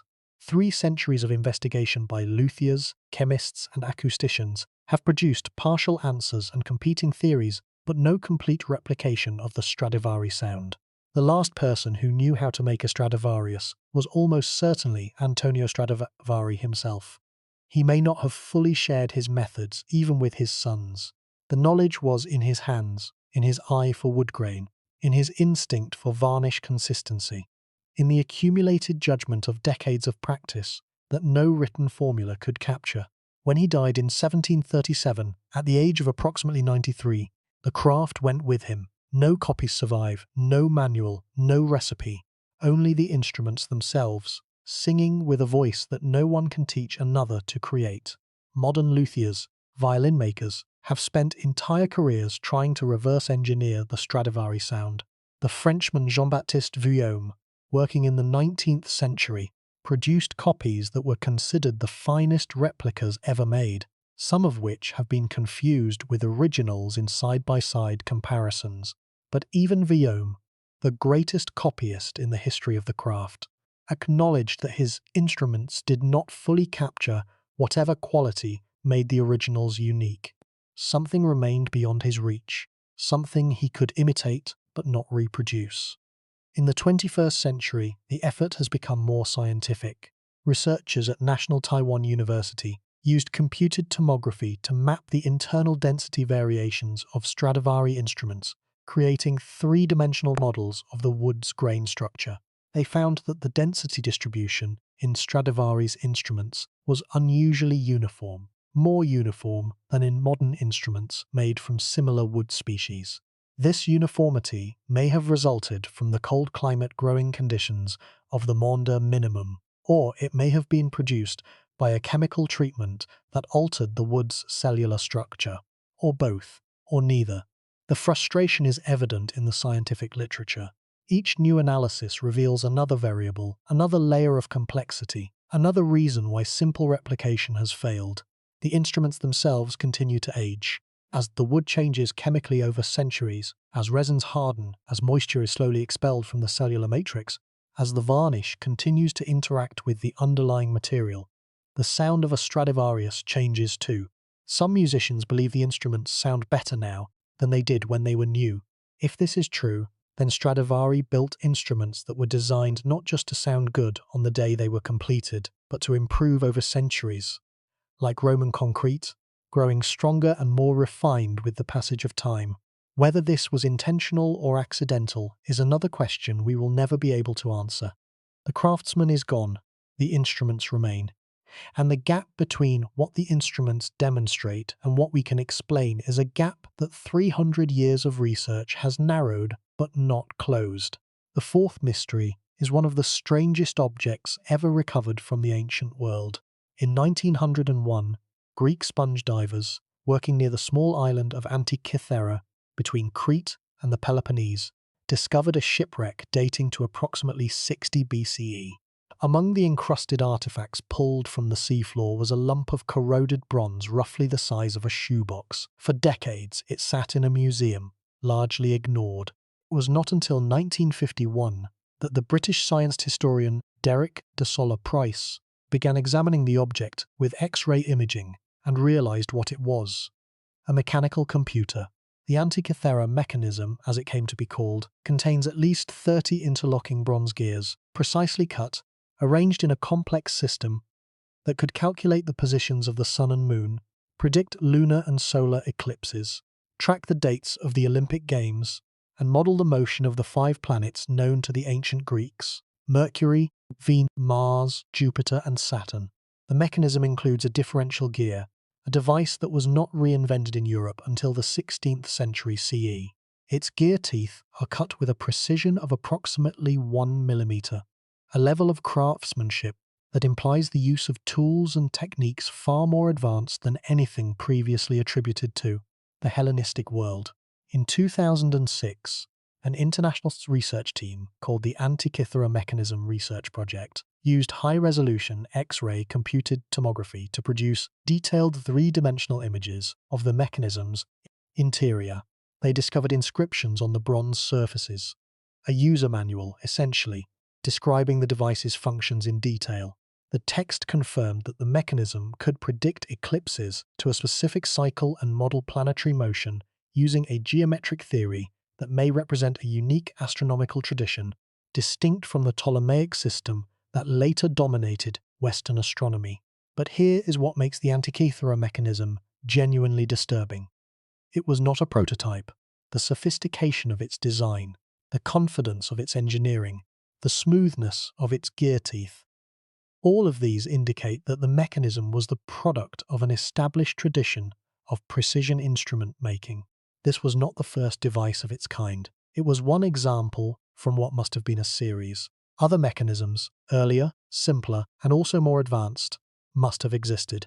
The Roman writer Cicero in the 1st century BCE described seeing similar devices, including one built by Archimedes of Syracuse that modelled the motions of celestial bodies.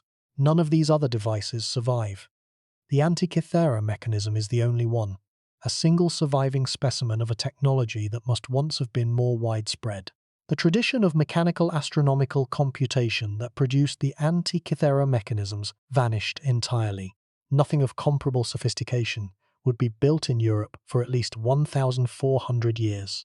The knowledge of gear cutting, differential mechanisms, and astronomical modelling that the device embodies disappeared so completely that when the mechanism was first studied in the 20th century, researchers initially refused to believe it could be ancient. It was too advanced, too precise, too modern in its concept. And it gets stranger, because the Antikythera mechanism is not merely an isolated marvel, it is evidence of an entire industry, an entire tradition of craftsmanship and scientific instrument making that left almost no other trace. Where were these mechanisms built? Who designed them? How many were there? Where did the knowledge go when the tradition ended? We do not know. The mechanism sits in a museum in Athens, its gears frozen, its predictions silenced, the last surviving voice of a scientific tradition that the world forgot. The implication is staggering. If one Antikythera mechanism survived by chance, preserved by the accident of a shipwreck in deep water, where corrosion was slow and human interference non-existent, then how many similar devices were built, used, and eventually destroyed through normal wear, neglect, and the recycling of bronze for other purposes? The survival of any ancient artifact is a matter of statistical improbability. Most things rot, rust, crumble, or are repurposed. The fact that even one mechanism survived suggests that hundreds, possibly thousands, once existed. An entire technological tradition, a Hellenistic precision instrument industry, rose, flourished, and vanished without leaving a trace in any surviving text, apart from a few tantalizing references in Cicero and a handful of other ancient authors. And if this is what happened to a technology that was made of durable bronze, what about technologies made of perishable materials? What about wooden calculating devices, textile looms with complex patterning mechanisms, hydraulic systems built from leather and clay? If a bronze mechanism barely survived by sheer luck, the perishable technologies of the ancient world, however sophisticated, had no chance at all. They are gone beyond recovery, beyond detection, beyond even the possibility of knowing they existed. The fifth and final lost knowledge system returns us to stone, and to a mystery that spans an ocean and a continent. At the archaeological site of Puma Punku in Bolivia, at an elevation of nearly 12,800 feet in the Andes, lie the shattered remains of a structure that defies easy explanation. The site is part of the larger Tiwanaku complex, dated by most archaeologists to between 500 and 600 CE, though some researchers have argued for a much earlier origin. What remains at Pupapunku are blocks of red sandstone and andesite, an extremely hard volcanic stone, cut with a precision that challenges modern stoneworking capabilities. The blocks are not merely shaped, they are machined. Flat surfaces are leveled to within fractions of a millimeter. Right angles are true to tolerances that would require modern laser-guided equipment to achieve. Holes are drilled at perfectly consistent diameters and depths. Some blocks feature complex interlocking shapes, H-shaped grooves, T-shaped channels, and recessed panels that fit together like a three-dimensional jigsaw puzzle, without mortar, holding entirely by the precision of the cut. Several blocks show evidence of what appears to be a standardized modular design. Multiple stones cut to identical specifications, as if produced in a factory rather than carved by individual artisans. The implication is that the builders used some form of template or measuring system that could reproduce precise dimensions consistently across many individual stones. The concept of standardized, interchangeable parts, a concept that would not appear in Western engineering until the Industrial Revolution, appears to have been practiced at Pumapunku more than 1,000 years ago. The largest blocks weigh over 130 tons. The nearest quarry for the andesite blocks is approximately 6 miles away, across a river valley. The sandstone blocks came from a quarry roughly 10 miles distant. The means by which 100-ton blocks were transported across rugged Andean terrain at an altitude where oxygen levels are roughly 40% lower than at sea level remains, like the Great Pyramid, a matter of active debate and no consensus. American archaeologist and researcher Jean-Pierre Protzen of the University of California, Berkeley, spent years studying the stonework at Pumapunku and attempting to replicate it using the tools attributed to the Tiwanaku culture, primarily stone hammers and bronze chisels. His results were mixed. He was able to produce flat surfaces of reasonable quality using stone-on-stone techniques, but he could not replicate the finest examples of precision cutting at the site. The perfectly drilled holes, the machine-flat surfaces, and the complex interlocking shapes remained beyond what he could achieve with the tools conventionally attributed to the builders. Something is wrong with our assumptions, either about the tools available, or about the techniques used, or about the builders themselves. Pumapunku shares the same unsettling quality as the Great Pyramid. The evidence of the builder's capability is present in the stone itself, but the knowledge of how that capability was deployed is absent from the historical record. No inscriptions explain the methods. No tools matching the precision of the stonework have been found at the site. No written tradition preserves the engineering principles that guided the construction. The Tiwanaku civilization collapsed around 1000 CE, possibly due to prolonged drought. When the Spanish arrived in the 16th century, the local Aymara people told them that Pumapunku had been built long ago by beings who could move stones through the air. Whether this was mythological embellishment or a distorted memory of an actual technique is impossible to determine. What is clear is that the knowledge was already ancient when the Spanish came, and the chain of transmission, from builders to descendants to modern observers, was broken beyond repair. The Spanish chronicler Pedro Cieza de Leon, who visited the ruins in the 1540s, described the site with bewilderment. He noted that the stones were fitted with such skill that it is hardly possible to see the joints, and that the scale of the construction seemed impossible for the local population he encountered. He asked the Aymara who had built it. They told him they did not know. It was already old, they said, when the memory of their oldest ancestors began.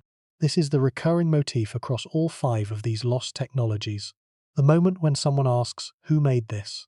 and the answer is silence. The smiths who forged Damascus steel are gone. The Roman engineers who mixed opus caementicium are gone. Stradivari is gone. The craftsmen who cut the gears of the Antikythera mechanism are gone. The builders of Puma Punku are gone. And in every case, what they left behind, a blade, a dome, a violin, a clockwork computer, a precision-cut stone, is more durable than the knowledge that created it. The products survive. The processes do not. And there are other lost technologies that hover at the edges of this story, each one deserving its own chapter, each one adding another data point to the pattern. Greek fire, the Byzantine Empire's legendary incendiary weapon, capable of burning on water, sprayed from bronze tubes mounted on warships, the composition of which was classified as a state secret and was lost when Constantinople fell to the Ottoman Turks in 1453. The Byzantines guarded the formula for Greek fire with a paranoia that bordered on the absolute. The Emperor Constantine VII, writing in the 10th century, instructed his successors that the secret of Greek fire was given to the empire by divine mandate, and that anyone who shared it with a foreign power should be anathematized and cut off from the faith. The weapon was manufactured in imperial arsenals under conditions of extreme secrecy. Different groups of workers handled different stages of the process, so that no single person, apart from the imperial chemists, knew the complete formula. This compartmentalization was deliberate. It was also fatal. When the last Byzantine chemists died or fled during the fall of Constantinople, the complete formula went with them. Modern researchers have proposed numerous theories about Greek fire's composition: petroleum-based mixtures, combinations of naphtha and quicklime, pine resin and sulfur, all have been suggested. Some experimental recreations have produced fire that is difficult to extinguish with water. None has produced a substance that matches all the historical descriptions. A fire that burned on water, that could be directed from a siphon at enemy ships, that adhered to surfaces and could not be smothered, and that detonated on contact in certain deployments. The full formula remains unknown. It may have involved a chemical compound that modern chemists have not thought to test, or it may have required a specific preparation technique, a sequence of heating, mixing, and aging that cannot be deduced from the ingredients alone. Then there is the flexible glass described by the Roman historian Pliny the Elder, and by Petronius in the Satyricon, a material that could be dented like metal but not shattered, supposedly shown to the Emperor Tiberius, who had the inventor killed and his workshop destroyed for fear that the material would undermine the value of gold and silver. True or not, the story encapsulates a terrifying possibility. That knowledge can be deliberately destroyed, not by the ignorant, but by the powerful, for economic or political reasons. If the story is true, then the Roman Empire, in the person of its emperor, chose poverty over innovation, chose the preservation of existing wealth over the creation of new capability, and the human cost of that choice cascaded forward through centuries. A shatterproof glass in the 1st century CE would have transformed architecture, medicine, optics, and transportation, all of it sacrificed for the price of gold.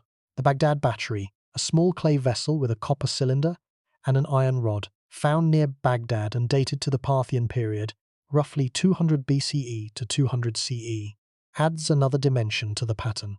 When filled with an acidic solution, such as vinegar or grape juice, the device produces approximately 1 volt of electrical current. Its purpose remains debated. Some researchers believe it was used for electroplating gold onto silver objects.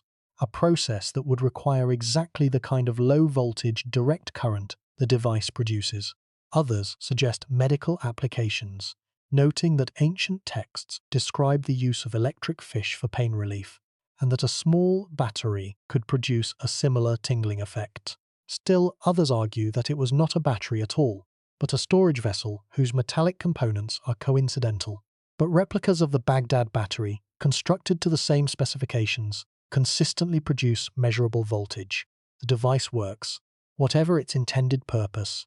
The underlying principle that certain combinations of metals and acids produce electrical current was known to ancient peoples roughly 1800 years before Alessandro Volta built the first modern battery in 1800. If the Baghdad battery was indeed used for electroplating, then the practical application of electrochemistry predates its formal scientific description by nearly 2 millennia. And if other applications of this principle were developed, if ancient engineers discovered other uses for electricity, however small scale, those applications are completely unknown to us. The chain of development was broken. Whatever the Parthian electricians learned from their batteries, they took it with them into silence. Each of these fragments, Greek fire, flexible glass, the Baghdad battery, and dozens of others scattered through the historical record, represents not merely a lost object, but a lost understanding. An understanding of chemistry, of materials science, of physics, of engineering, that was developed, applied, and then erased from human knowledge as completely as if it had never existed. Each of these 5 main lost technologies, Damascus steel, Roman concrete, the Stradivarius, the Antikythera mechanism, and Puma Punku stonework, shares the same DNA with the Great Pyramid. Knowledge that produced extraordinary results. Knowledge that was transmitted through practice, through apprenticeship, through institutional continuity, and knowledge that vanished when the chain of human transmission was broken. By war, by economic disruption, by the death of the last master, by the collapse of the civilization that sustained it. The stone endures, the bronze corrodes but survives, the instruments still sing, but the knowledge, the understanding of how and why, is gone. And across all these examples, a single truth emerges. Human knowledge is not immortal. It is not even durable. It is as fragile as the human institutions that carry it.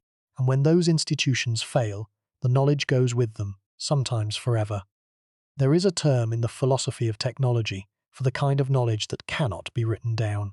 It is called tacit knowledge, a concept developed by the Hungarian-British philosopher Michael Polanyi in the 1960s. Polanyi observed that we can know more than we can tell. A master potter can feel when the clay is right. A surgeon can sense when the tissue is healthy. A blacksmith can hear the difference between a good weld and a bad one. None of these judgments can be fully captured in written instructions. They exist in the practitioner's body, in the trained sensitivity of hands, eyes, ears, and the accumulated neural patterns of years of practice. This is the knowledge that made Damascus steel possible. This is the knowledge that shaped the Stradivarius sound. And this is the knowledge that is most vulnerable to loss, because it cannot be stored in any medium other than a living human being. When the last Damascus swordsmith died, his tacit knowledge, the feel of the forge, the colour of the steel at the right temperature, the timing of the quench, died with him. It was not lost from a library, it was lost from a nervous system, and no library in the world can store what a nervous system carries. The pyramid's builders, whatever their methods, possessed tacit knowledge of extraordinary depth. The ability to position a 70-ton block to submillimeter tolerances requires not just engineering theory, but engineering practice. The kind of embodied understanding that comes only from doing the work day after day, generation after generation, until the technique becomes second nature. When the tradition of pyramid building ended, when the institutional framework that trained the builders, organized the labor, and maintained the standards was dismantled or allowed to decay, the tacit knowledge went with it. The stones remain, the hands are gone. The Great Pyramid is the most dramatic proof of this truth, but it is not the only proof. It is not even the most recent, because the pattern of lost knowledge did not end in antiquity. It is happening now, in ways most people do not recognize, and on a scale that would have horrified the builders of the pyramid. There is a comforting assumption that most people carry without examining it. The assumption is this: that knowledge, once discovered, stays discovered. That once humanity learns something, it remains learned. That progress moves in one direction, forward, and that the great achievements of the past are building blocks permanently cemented into the foundation of what comes next. The Great Pyramid disproves this assumption. So does Damascus steel, so does Roman concrete, so does the Antikythera mechanism, so does every lost manuscript, every forgotten technique, every secret that died with the last person who held it. The assumption is wrong, and the scale of its wrongness is something most people have never confronted. The philosopher of science Thomas Kuhn argued that scientific progress does not move in a straight line. It moves in cycles of accumulation and revolution, in which established frameworks are periodically overturned and replaced by new ones. But Kuhn was describing progress within a continuous tradition. What the Great Pyramid represents is something more disturbing. Not a revolution within a tradition, but the complete disappearance of a tradition, its achievements, its methods, its conceptual frameworks, its accumulated understanding, leaving behind only the products, mute and magnificent, stripped of the context that would make them intelligible. Here is what the record actually shows. Of the total body of written knowledge produced by the ancient Greek civilization, one of the most literate, most intellectually productive cultures in human history, approximately 1 to 2% survives. Not 1 to 2% of the most important works, 1 to 2% of everything. The rest is gone, burned, dissolved, rotted, scraped clean for the parchment to be reused, or simply never copied when the last scroll crumbled. The Roman number is similar. Perhaps 1 to 3% of all Latin literature survives. The other 97 to 99% is permanently beyond recovery. The Sumerians, who invented writing itself around 3400 BCE, produced libraries of cuneiform tablets. Thousands of those tablets survive, partly because clay, once fired, is nearly indestructible, but they represent a fraction of what was produced, and an even smaller fraction of what was known. The Sumerians had advanced mathematical techniques.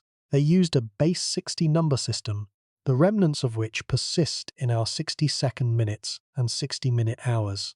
But the full scope of their mathematical knowledge is unknown, because most of the tablets that recorded it have not survived. The Egyptian survival rate is harder to calculate because we do not know the total volume of Egyptian writing. But the picture is grim. The houses of life are gone. The temple archives are gone. The inscriptions on the pyramid's caisson stones are gone. The papyri that must have existed to guide the construction of the greatest monument on earth, if such papyri existed in written form at all, are gone. What survives is fragmentary, partial, and often damaged beyond full recovery. The Rhind Mathematical Papyrus and the Moscow Mathematical Papyrus, our two primary sources for understanding Egyptian mathematics, are copies of earlier works, incomplete, and represent a tiny window into what must have been a vast mathematical tradition. A civilization that encoded 10 pi in a three-dimensional structure to 5 decimal places did not do so on the basis of 2 papyri. It did so on the basis of a mathematical tradition of enormous depth, almost all of which has vanished. Let that sink in. The knowledge that built the pyramid, one of the most durable objects ever created by human hands, was itself written on materials so fragile that they could not outlast the structure they described. The pyramid is still here. The instructions for building it are not. This is not ancient history repeating itself in the modern era through some kind of poetic symmetry. This is a structural vulnerability in the way human civilization stores what it knows. The problem has not been solved. It has been disguised. Consider the digital age. We live in a time of unprecedented information production. Estimates suggest that humanity now generates approximately 2.5 quintillion bytes of data every single day. That is 2.5 followed by 18 zeros. More information is created in a single day than existed in all the ancient libraries of the world combined. And the assumption, the same comforting, untested assumption, is that this information is safe, stored on servers, backed up in the cloud, preserved in digital form that will last indefinitely. But digital information is not durable. It is spectacularly fragile. The average lifespan of a website is approximately 2 to 3 years before it is altered or removed. Hard drives fail within 5 to 10 years, magnetic tape degrades, optical discs delaminate, flash memory loses its charge. The file formats in which information is encoded become obsolete. Try opening a document saved in a 1995 word processor format on a modern computer, and you will understand the problem immediately. The information may still exist on the physical medium, but if no software can read the format, it is as inaccessible as a hieroglyphic inscription before Champollion. This is not science fiction. This is happening now. In 2007, NASA disclosed that it had lost the original high-resolution, slow-scan television recordings of the Apollo 11 moon landing. The tapes existed. They were stored in a warehouse, but they were recorded in a format that required playback equipment which had been decommissioned and discarded. The equipment was gone. The knowledge of how to operate it was gone. The tapes themselves were eventually found to have been degaussed, magnetically erased, and recorded over with satellite data in the 1980s. The most iconic human achievement of the 20th century, partially lost because the storage medium was more fragile than the event it recorded. Imagine if the builders of the Great Pyramid had faced the same problem. Imagine they had inscribed their engineering knowledge on a medium that degraded within decades, in a format that became unreadable within centuries, and that was then physically destroyed for mundane administrative reasons. That is exactly what happened to the Apollo tapes, and it is exactly what is happening on a vastly larger scale across the entire digital ecosystem. The Internet Archive, one of the most ambitious digital preservation efforts in existence, has been archiving snapshots of the World Wide Web since 1996. As of 2025, it contained over 800 billion archived web pages. But even this enormous effort captures only a fraction of what is produced. Most dynamic content, social media posts, real-time data feeds, ephemeral messaging, is never archived at all. When a platform shuts down, its content disappears. When a company goes bankrupt, its servers are wiped. When a government changes, its online archives are sometimes deliberately deleted. The social media platform MySpace, which at its peak in 2008 held the personal pages, photographs, and creative work of more than 100 million users, lost approximately 50 million files, songs, photos, and videos in a server migration in 2019. The data was not destroyed by war or natural disaster. It was lost through a botched technical operation. 12 years of human creative output, spanning millions of individual lives, vanished because of an administrative error. No backup existed. The content is permanently gone. This is what knowledge destruction looks like in the digital age. Not dramatic, not intentional, not the work of conquerors or fanatics. Just a mistake, a misconfigured server, an underfunded backup system. The modern equivalent of a library slowly crumbling because no one allocated the money to repair the roof. The parallel to ancient library destruction is not metaphorical. It is structural. The Library of Alexandria concentrated the knowledge of the ancient world in one place. The modern internet concentrates the knowledge of the current world in a network of data centers that are physically vulnerable to natural disaster, economically vulnerable to corporate failure, and politically vulnerable to censorship and deliberate destruction. The Mongol army that sacked Baghdad in 1258 destroyed the House of Wisdom by throwing its books in the river. A sufficiently powerful cyber attack, a prolonged power failure, or a catastrophic natural disaster affecting a major data center hub could achieve the same result. Not with scrolls and ink, but with servers and electrons. And here is the cruelest irony. A papyrus scroll, if stored in dry conditions, can survive for thousands of years. The Dead Sea Scrolls, written on parchment and papyrus, were readable after more than 2,000 years in a desert cave. A cuneiform tablet, baked in clay, can survive virtually indefinitely. The inscriptions on the Great Pyramid's remaining stonework are as sharp today as they were when they were carved 45 centuries ago. But a modern hard drive, the primary storage medium of our digital civilization, has an expected functional lifespan of 3 to 5 years. A magnetic tape, the medium used for long-term digital archiving, degrades significantly within 10 to 20 years.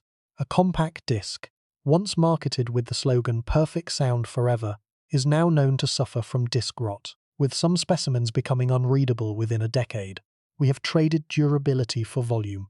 We can store vastly more information than any ancient civilization, but we store it on media that would horrify an Egyptian scribe. Media so fragile that a single power surge, a single flood, a single magnetic field can erase centuries of accumulated human knowledge in an instant. And there is a deeper vulnerability that the ancient world did not share. Ancient knowledge, when it survived because it was copied by human hands. A scribe who copied a manuscript understood, at some level, what the manuscript said. The act of copying was also an act of comprehension. The scribe was a node in a chain of understanding, not merely a transmission medium. When digital information is copied, no understanding is involved. A server replicating data does not comprehend the physics equations it is copying any more than a mirror comprehends the face it reflects. If the human expertise needed to interpret that data is lost, if the scientists who understand quantum mechanics die without training successors, if the engineers who can read a bridge schematic retire without passing their knowledge on, then the data itself, no matter how perfectly preserved, becomes meaningless. Hieroglyphics on a wall, beautiful, precise, and incomprehensible. The mathematician and philosopher Alfred North Whitehead once observed that civilization advances by extending the number of important operations that can be performed without thinking about them.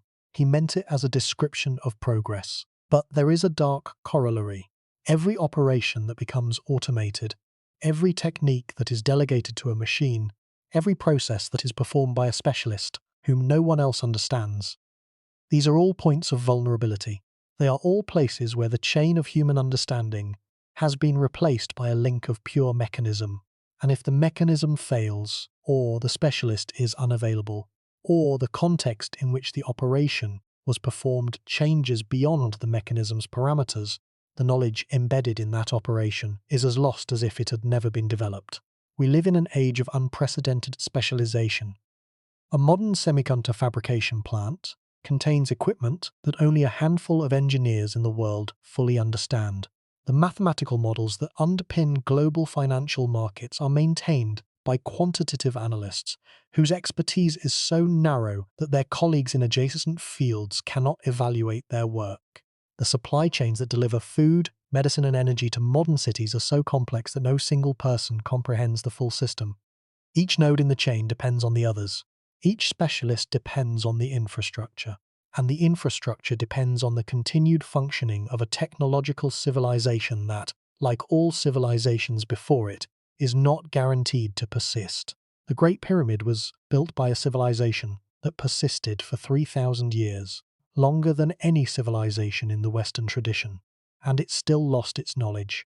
If 3,000 years of institutional continuity was not enough to preserve the understanding that built the pyramid, what makes us confident that our knowledge, stored on magnetic media that degrades in decades, maintained by institutions that rise and fall within centuries, and dependent on an energy infrastructure that did not exist 150 years ago, will fare any better? This is not alarmism. This is the observation that the historical record compels. Knowledge is fragile, understanding is perishable, and the institutions that preserve both are built on foundations of social stability, economic continuity, and cultural transmission that can be broken by war, by famine, by plague, by political upheaval, or by the simple passage of time. We assume that because information is abundant, knowledge is safe. But information is not knowledge, data is not understanding, and the gap between the two is as wide today as it was when the last Egyptian priest who could read the pyramid's encoded mathematics died in a quiet corner of a forgotten temple, taking with him something that 4,500 years of subsequent scholarship has not been able to recover. Consider a specific modern parallel that brings the ancient pattern into sharp focus. The formula for producing aerogel, an ultralight material sometimes called frozen smoke, was originally developed by Samuel Kistler in 1931. Kistler's original production process used a supercritical drying technique that he described in published papers, but the papers, while scientifically accurate, omitted certain practical details that Kistler considered too obvious to mention: the exact temperature curves, the precise timing of pressure changes, the specific properties of the silica gel that worked best. When interest in aerogel revived in the 1960s, researchers found that they could not reliably reproduce Kistler's results using his published instructions alone. It took decades of additional experimentation to recover the practical knowledge that Kistler had carried in his head. And Kistler had published his work. Imagine the difficulty of recovering knowledge that was never written down at all. This is the paradox that the Great Pyramid forces us to confront. We live in an age that generates more data than all previous civilizations combined. We photograph everything, we record everything, we upload everything. And yet, the practical knowledge that underlies our most critical technologies is, in many cases, as vulnerable as it was in the age of the pharaohs. How many industrial processes today depend on the tacit knowledge of experienced workers? The feel of a machine, the sound that indicates correct operation, the visual cues that distinguish a good weld from a weak one. How many of those workers are approaching retirement? How many have trained replacements? The manufacturing sector in the developed world has been losing institutional knowledge for decades. As experienced workers retire, factories close, and the hands-on expertise that decades of practice produce is replaced by automated systems that operate without understanding. In 2009, the United States Department of Energy acknowledged that it had lost the ability to produce a critical component of nuclear weapons, a material called fogbank, the exact composition and manufacturing process of which had been classified and then, astonishingly, forgotten. The scientists who had developed the material in the 1970s and 1980s had retired. Their notes were incomplete. The classified documentation omitted key practical details that the original team had known implicitly. Relearning how to produce fogbank cost hundreds of millions of dollars and took several years. This is not ancient history. This happened in the world's most advanced technological civilization, with the world's most extensive documentation systems, within living memory. The fogbank incident is not an isolated case. In the early 2000s, the United States space program discovered that it could no longer produce the RS-25 engines that had powered the space shuttle. The engines had been designed and built in the 1970s, and while technical drawings still existed, the institutional knowledge needed to interpret them. The understanding of material tolerances, assembly sequences, and quality control techniques that the original engineers had carried in their experience had retired along with the workforce. NASA had to essentially relearn how to build its own engines at enormous cost in time and money. The same pattern has appeared in fields as varied as semiconductor manufacturing, aerospace engineering, and pharmaceutical production. In each case, the critical knowledge was not in the documentation, it was in the people. And when the people left, the documentation proved insufficient. The 20th century physicist Richard Feynman described this phenomenon with characteristic directness. He noted that the difference between knowing the name of something and knowing something is the difference between information and understanding. You can store a name in a filing cabinet. You cannot store understanding. Understanding exists in a human mind, shaped by years of practice, refined by failure, deepened by experience. It is the most valuable form of knowledge and the most perishable. And it is exactly the form of knowledge that built the Great Pyramid. Now project that vulnerability across centuries, across millennia, across the lifespan of a civilization like ancient Egypt, which endured for 3,000 years before its knowledge traditions were broken by successive waves of foreign conquest. The pyramid's builders encoded their deepest knowledge in the most durable medium available: stone. But even stone cannot carry the understanding needed to interpret it. Stone can carry measurements. It can carry proportions. It can carry alignments. It cannot carry the conceptual framework that gives those measurements meaning. Let that sink in. The Great Pyramid stands in the desert, still precisely aligned to true north, still encoding pi in its proportions, still concealing chambers that have never been opened. It is the most durable object human hands have ever created. And yet, the knowledge that made it possible, the understanding of how to quarry, transport, shape, and position millions of tons of stone with sub-millimeter accuracy, is more thoroughly lost than if it had been written on paper and burned, because paper, at least, leaves ash. The pyramid's lost knowledge leaves nothing, only the monument itself and the silence where the explanation should be. There is a term that historians use for the phenomenon of knowledge that is lost so completely that we do not even know what we have lost. They call it unknown unknowns. It comes from the field of epistemology, the study of what we can know and how we know it. A known unknown is a question we know we cannot answer, like the composition of the pyramid's missing casing stone inscriptions. We know the inscriptions existed. We know we cannot read them. The loss is identifiable. An unknown unknown is different. It is a loss so total that we do not even know there is something missing. The question has never been asked because the field of knowledge that would generate the question has itself been erased. How much of the ancient world's knowledge falls into this category? By definition, we cannot say. That is the horror of it.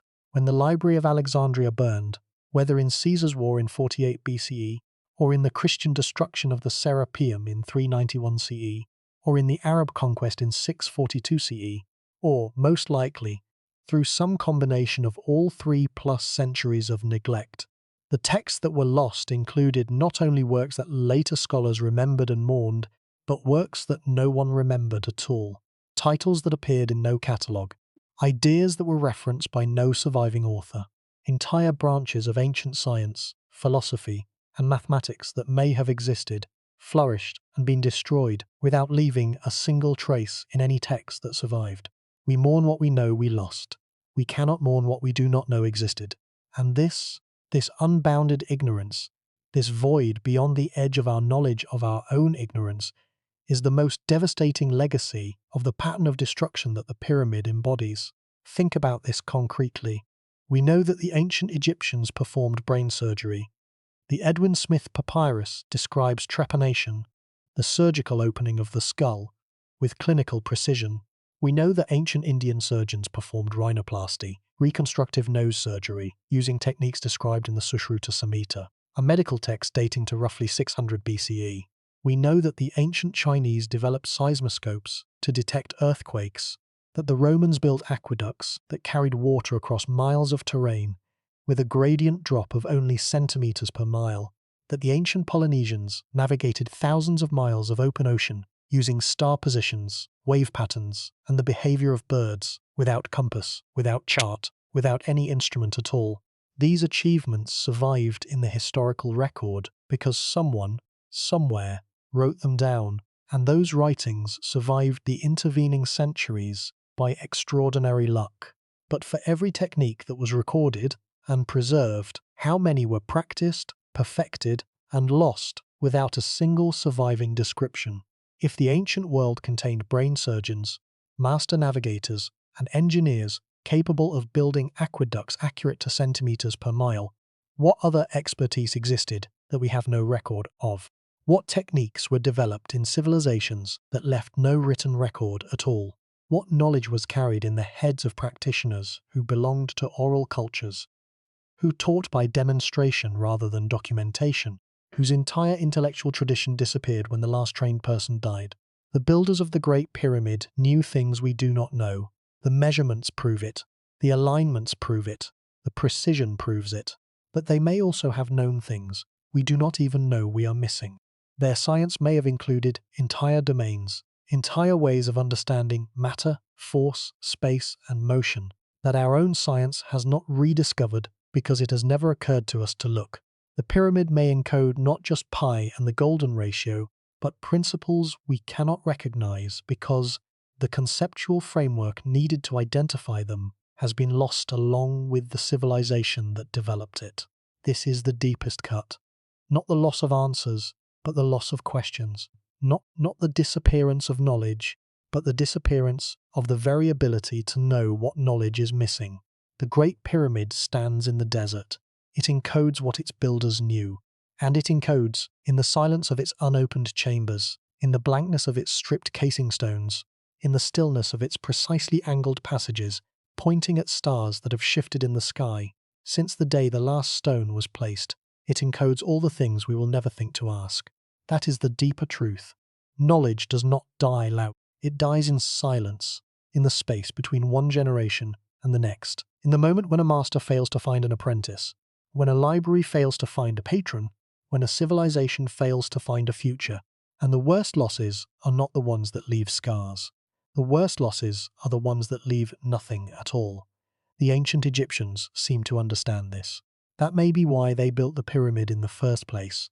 Not merely as a tomb, not merely as an observatory, not merely as a repository, but as a message. A message written in the only language that does not require translation, the language of mathematics. Pi, the golden ratio, the dimensions of the planet, the positions of the stars. These are not cultural artifacts. They are universal constants.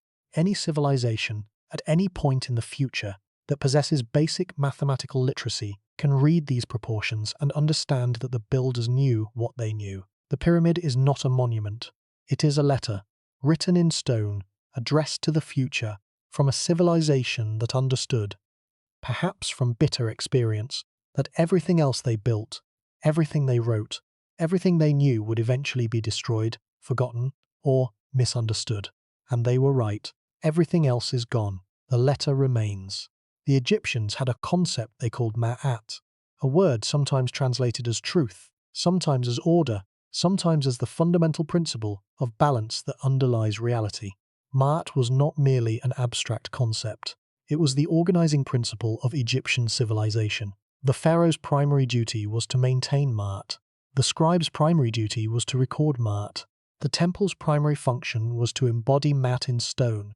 If the pyramid was designed as a permanent embodiment of Ma'at, as a structure whose proportions encoded the fundamental mathematical relationships that the Egyptians considered expressions of cosmic order, then the loss of the knowledge that created it is not merely a technical loss. It is a metaphysical loss.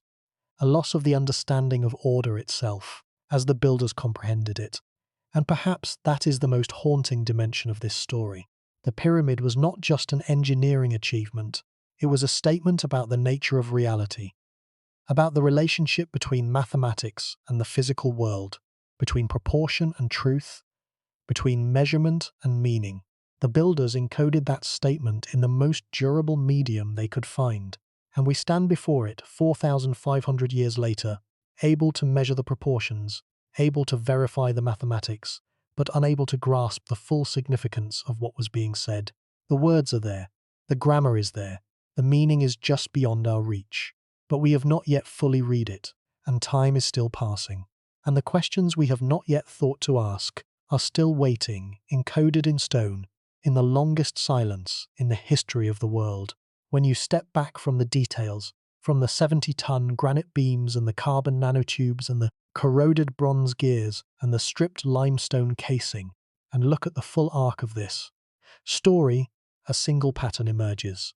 It is not a pattern of ignorance. It is not a pattern of failure. It is a pattern of forgetting. And the forgetting is not accidental. It is structural. It is built into the way human civilizations store, transmit, and lose what they know. Every civilization that has ever existed has rested on a foundation of knowledge. Practical knowledge, scientific knowledge, institutional knowledge, cultural knowledge. That foundation is never as solid as it appears. It is maintained by living people who understand it, transmit it, apply it, and refine it. When those people are present, the knowledge seems permanent. It seems obvious.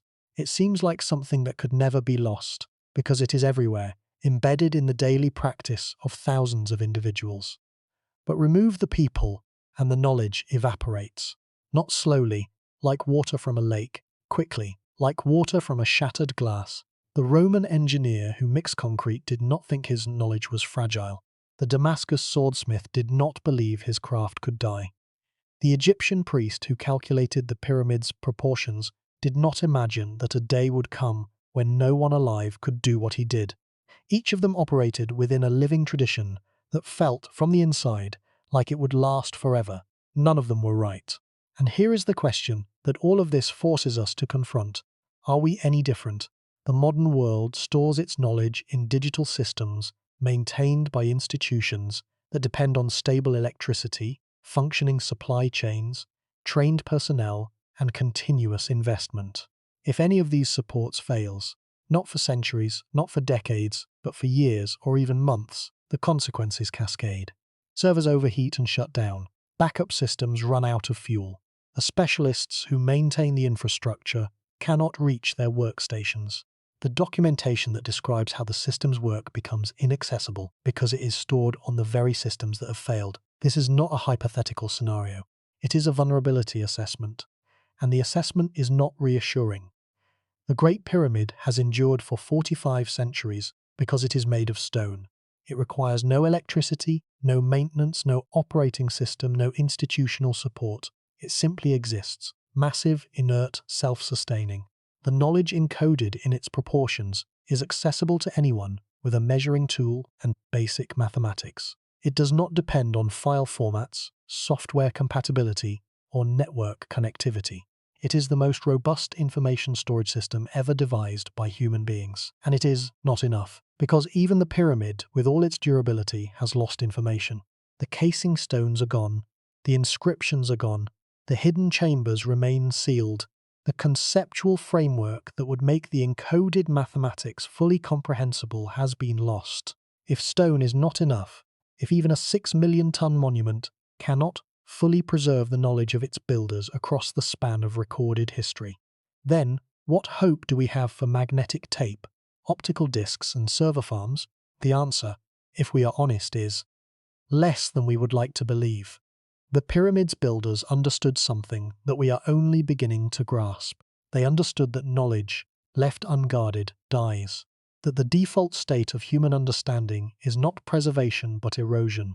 That the forces working against knowledge, war, neglect, institutional collapse, the simple passage of time, are relentless, and that they always win in the end unless extraordinary measures are taken to resist them. The pyramid was such a measure, the most extraordinary measure ever taken, and even it was not enough. What does this mean for us? It means that the digital archives we are building, the cloud storage, the server farms, the backup systems, are necessary but not sufficient. They are the equivalent of the casing stones, a layer of protection that may be stripped away by the first earthquake, the first war, the first economic collapse that disrupts the energy infrastructure on which they depend. If we want our knowledge to survive on the timescale of the pyramid, on a timescale of millennia rather than decades, we need to think differently about what preservation means. We need to think in stone, not in silicon. Some organizations are already doing this. The Svalbard Global Seed Vault in Norway stores crop seeds deep inside an Arctic mountain, protected from war, natural disaster, and climate change. The Arctic World Archive, located in the same complex, stores digital data on specially designed film that can last for hundreds of years without electricity. The Long Now Foundation's Rosetta project has created a nickel disc containing micro-etched texts in over 1,500 human languages, readable with a microscope, designed to survive for 10,000 years. These are all attempts to do what the pyramid's builders did, to encode critical knowledge in a medium durable enough to outlast the civilization that created it. But these efforts are marginal. They are underfunded, understaffed, and largely unknown to the public. The vast majority of human knowledge, the scientific papers, the engineering specifications, the medical records, the cultural archives, the accumulated understanding of 7 billion minds, remains stored on media that will not survive a single century without active maintenance. We are building our civilization's memory on a foundation of sand, and we are doing it with full knowledge of what happened to every previous civilization that did the same. The Great Pyramid stands on the Giza Plateau, 9 miles from the center of Cairo, as it has stood for 4,500 years. It does not require software updates. It does not need a power supply. It does not depend on any institution, any government, any economic system for its continued existence. It is the most successful knowledge preservation project in human history, and the fact that we cannot fully read the knowledge it preserves, the fact that the deepest meaning of its proportions, its alignments, and its hidden spaces remains beyond our understanding, is not a failure of the pyramid. It is a failure of the civilization that came after. We were supposed to be the inheritors. We were supposed to be the ones who decoded the message, opened the sealed chambers, recovered the lost understanding. Instead, we stand before it the way a child stands before a locked bookshelf, knowing the books are there, knowing they contain something important, unable to reach them, and the key, the priestly tradition, the initiatory training, the chain of human transmission that would have made the knowledge accessible, is gone, lost with the last Egyptian scribe who could calculate in the language of the pyramid, lost with the last priest who understood that the proportions were not decoration but declaration, lost, like so much else, in the silence between one civilization and the next. This is what humanity lost. Not a building, not a tomb, not a monument to a pharaoh's vanity. What humanity lost was the knowledge system, the mathematical tradition, the engineering science, the material understanding, the institutional framework that made the Great Pyramid possible. The structure itself still stands, as close to eternal as anything human hands have created. But the understanding that produced it is gone. The tradition that trained the builders is gone. The texts that recorded the methods, if they ever existed on papyrus or stone, are gone. The inscriptions that covered the pyramid's outer surface, visible to anyone who looked up, are gone. The chambers that may still contain sealed archives remain sealed, their contents unknown. We are left with a monument we can measure but cannot explain, a structure we can admire but cannot build, an encoded message we can partially read but cannot fully understand. The Great Pyramid should not have been possible. That is the honest answer to the question posed in the title of this piece. By every model of ancient technology that mainstream archaeology and engineering science currently accept, the pyramid's construction, specifically the precision of its stonework, the weight of its internal granite beams, the mathematical sophistication of its proportions, and the astronomical accuracy of its alignments, exceeds what the tools and techniques attributed to Old Kingdom Egypt could have achieved. Either the builders had access to knowledge and methods that we have not yet identified, or our understanding of Old Kingdom capabilities is fundamentally incomplete. In either case, the conventional explanation fails, and no complete, experimentally validated alternative has taken its place. The knowledge is lost. That is the central fact. Not temporarily misplaced, not waiting to be rediscovered in a library somewhere, not hidden in a text that has not yet been translated. Lost, in the deepest and most permanent sense of the word. The chain of human transmission that carried the pyramid-building knowledge from one generation to the next was broken. By foreign conquest, by the decline of the priestly institutions, by the displacement of the Egyptian language and writing system, by the slow erosion of institutional memory that accompanies every civilizational transition. And once broken, such a chain cannot be repaired. You cannot interview the dead. You cannot apprentice to a ghost. The tacit knowledge, the feel of the stone, the judgment of the engineer, the instinct of the mathematician, is gone with the people who carried it. And the pyramid is not alone. It is the most dramatic example of a global pattern.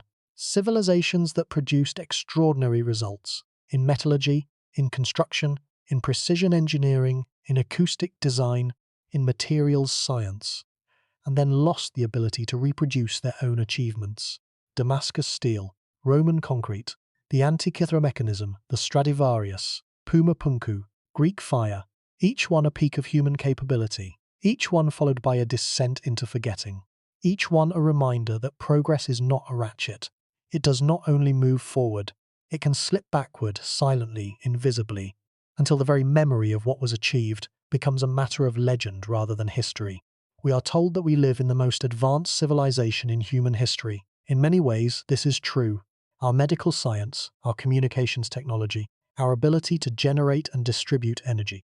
These capabilities exceed anything the ancient world possessed. But in specific, measurable domains, in the durability of our construction materials, in the precision of our stone cutting, in the longevity of our information storage, we have not surpassed the ancients. We have, in some cases, not even matched them. And the knowledge that made their achievements possible is permanently beyond our reach. This is the grief at the center of this story. Not anger, not frustration. Grief. The quiet grief of understanding that something irreplaceable has been lost, and that no amount of effort, no technology, no funding can bring it back. The builders of the Great Pyramid knew things we do not know. They encoded those things in stone, and the stone endures, but the understanding does not. Imagine every book in a great library. Imagine that you can see the books on the shelves, you can touch their covers, you can even read their titles, but when you open them, the pages are blank, the words have faded, the ink has dissolved. The knowledge is present in form but absent in substance. That is the Great Pyramid, a library of stone whose books we can hold but cannot read. 45 centuries have passed since the last stone was placed. In that time, empires have risen and fallen. Languages have been born and died. Technologies have been invented, perfected, and forgotten.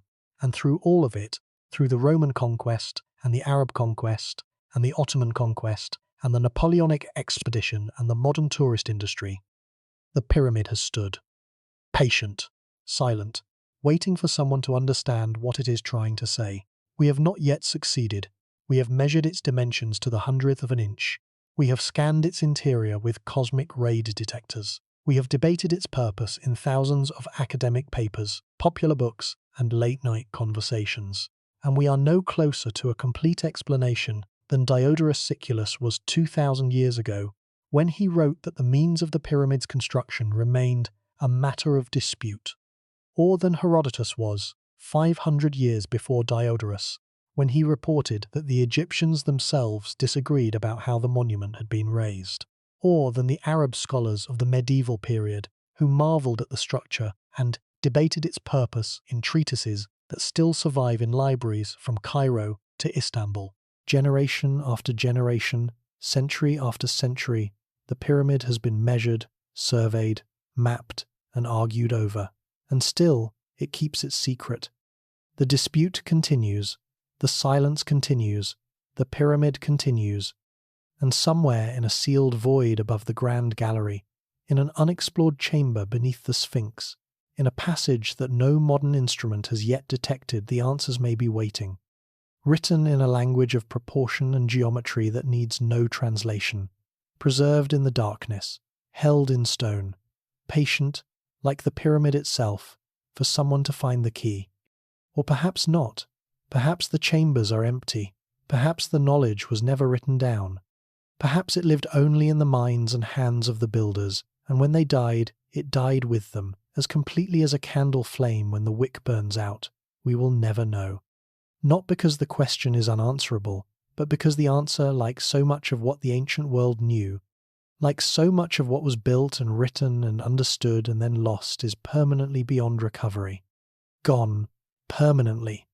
The pyramid stands in the desert. The wind moves over the stone. The stars turn above it, the same stars its passages once pointed toward, shifted now by the slow precession of the Earth's axis over millennia. The structure does not move. It does not erode in any way that a human lifetime can perceive.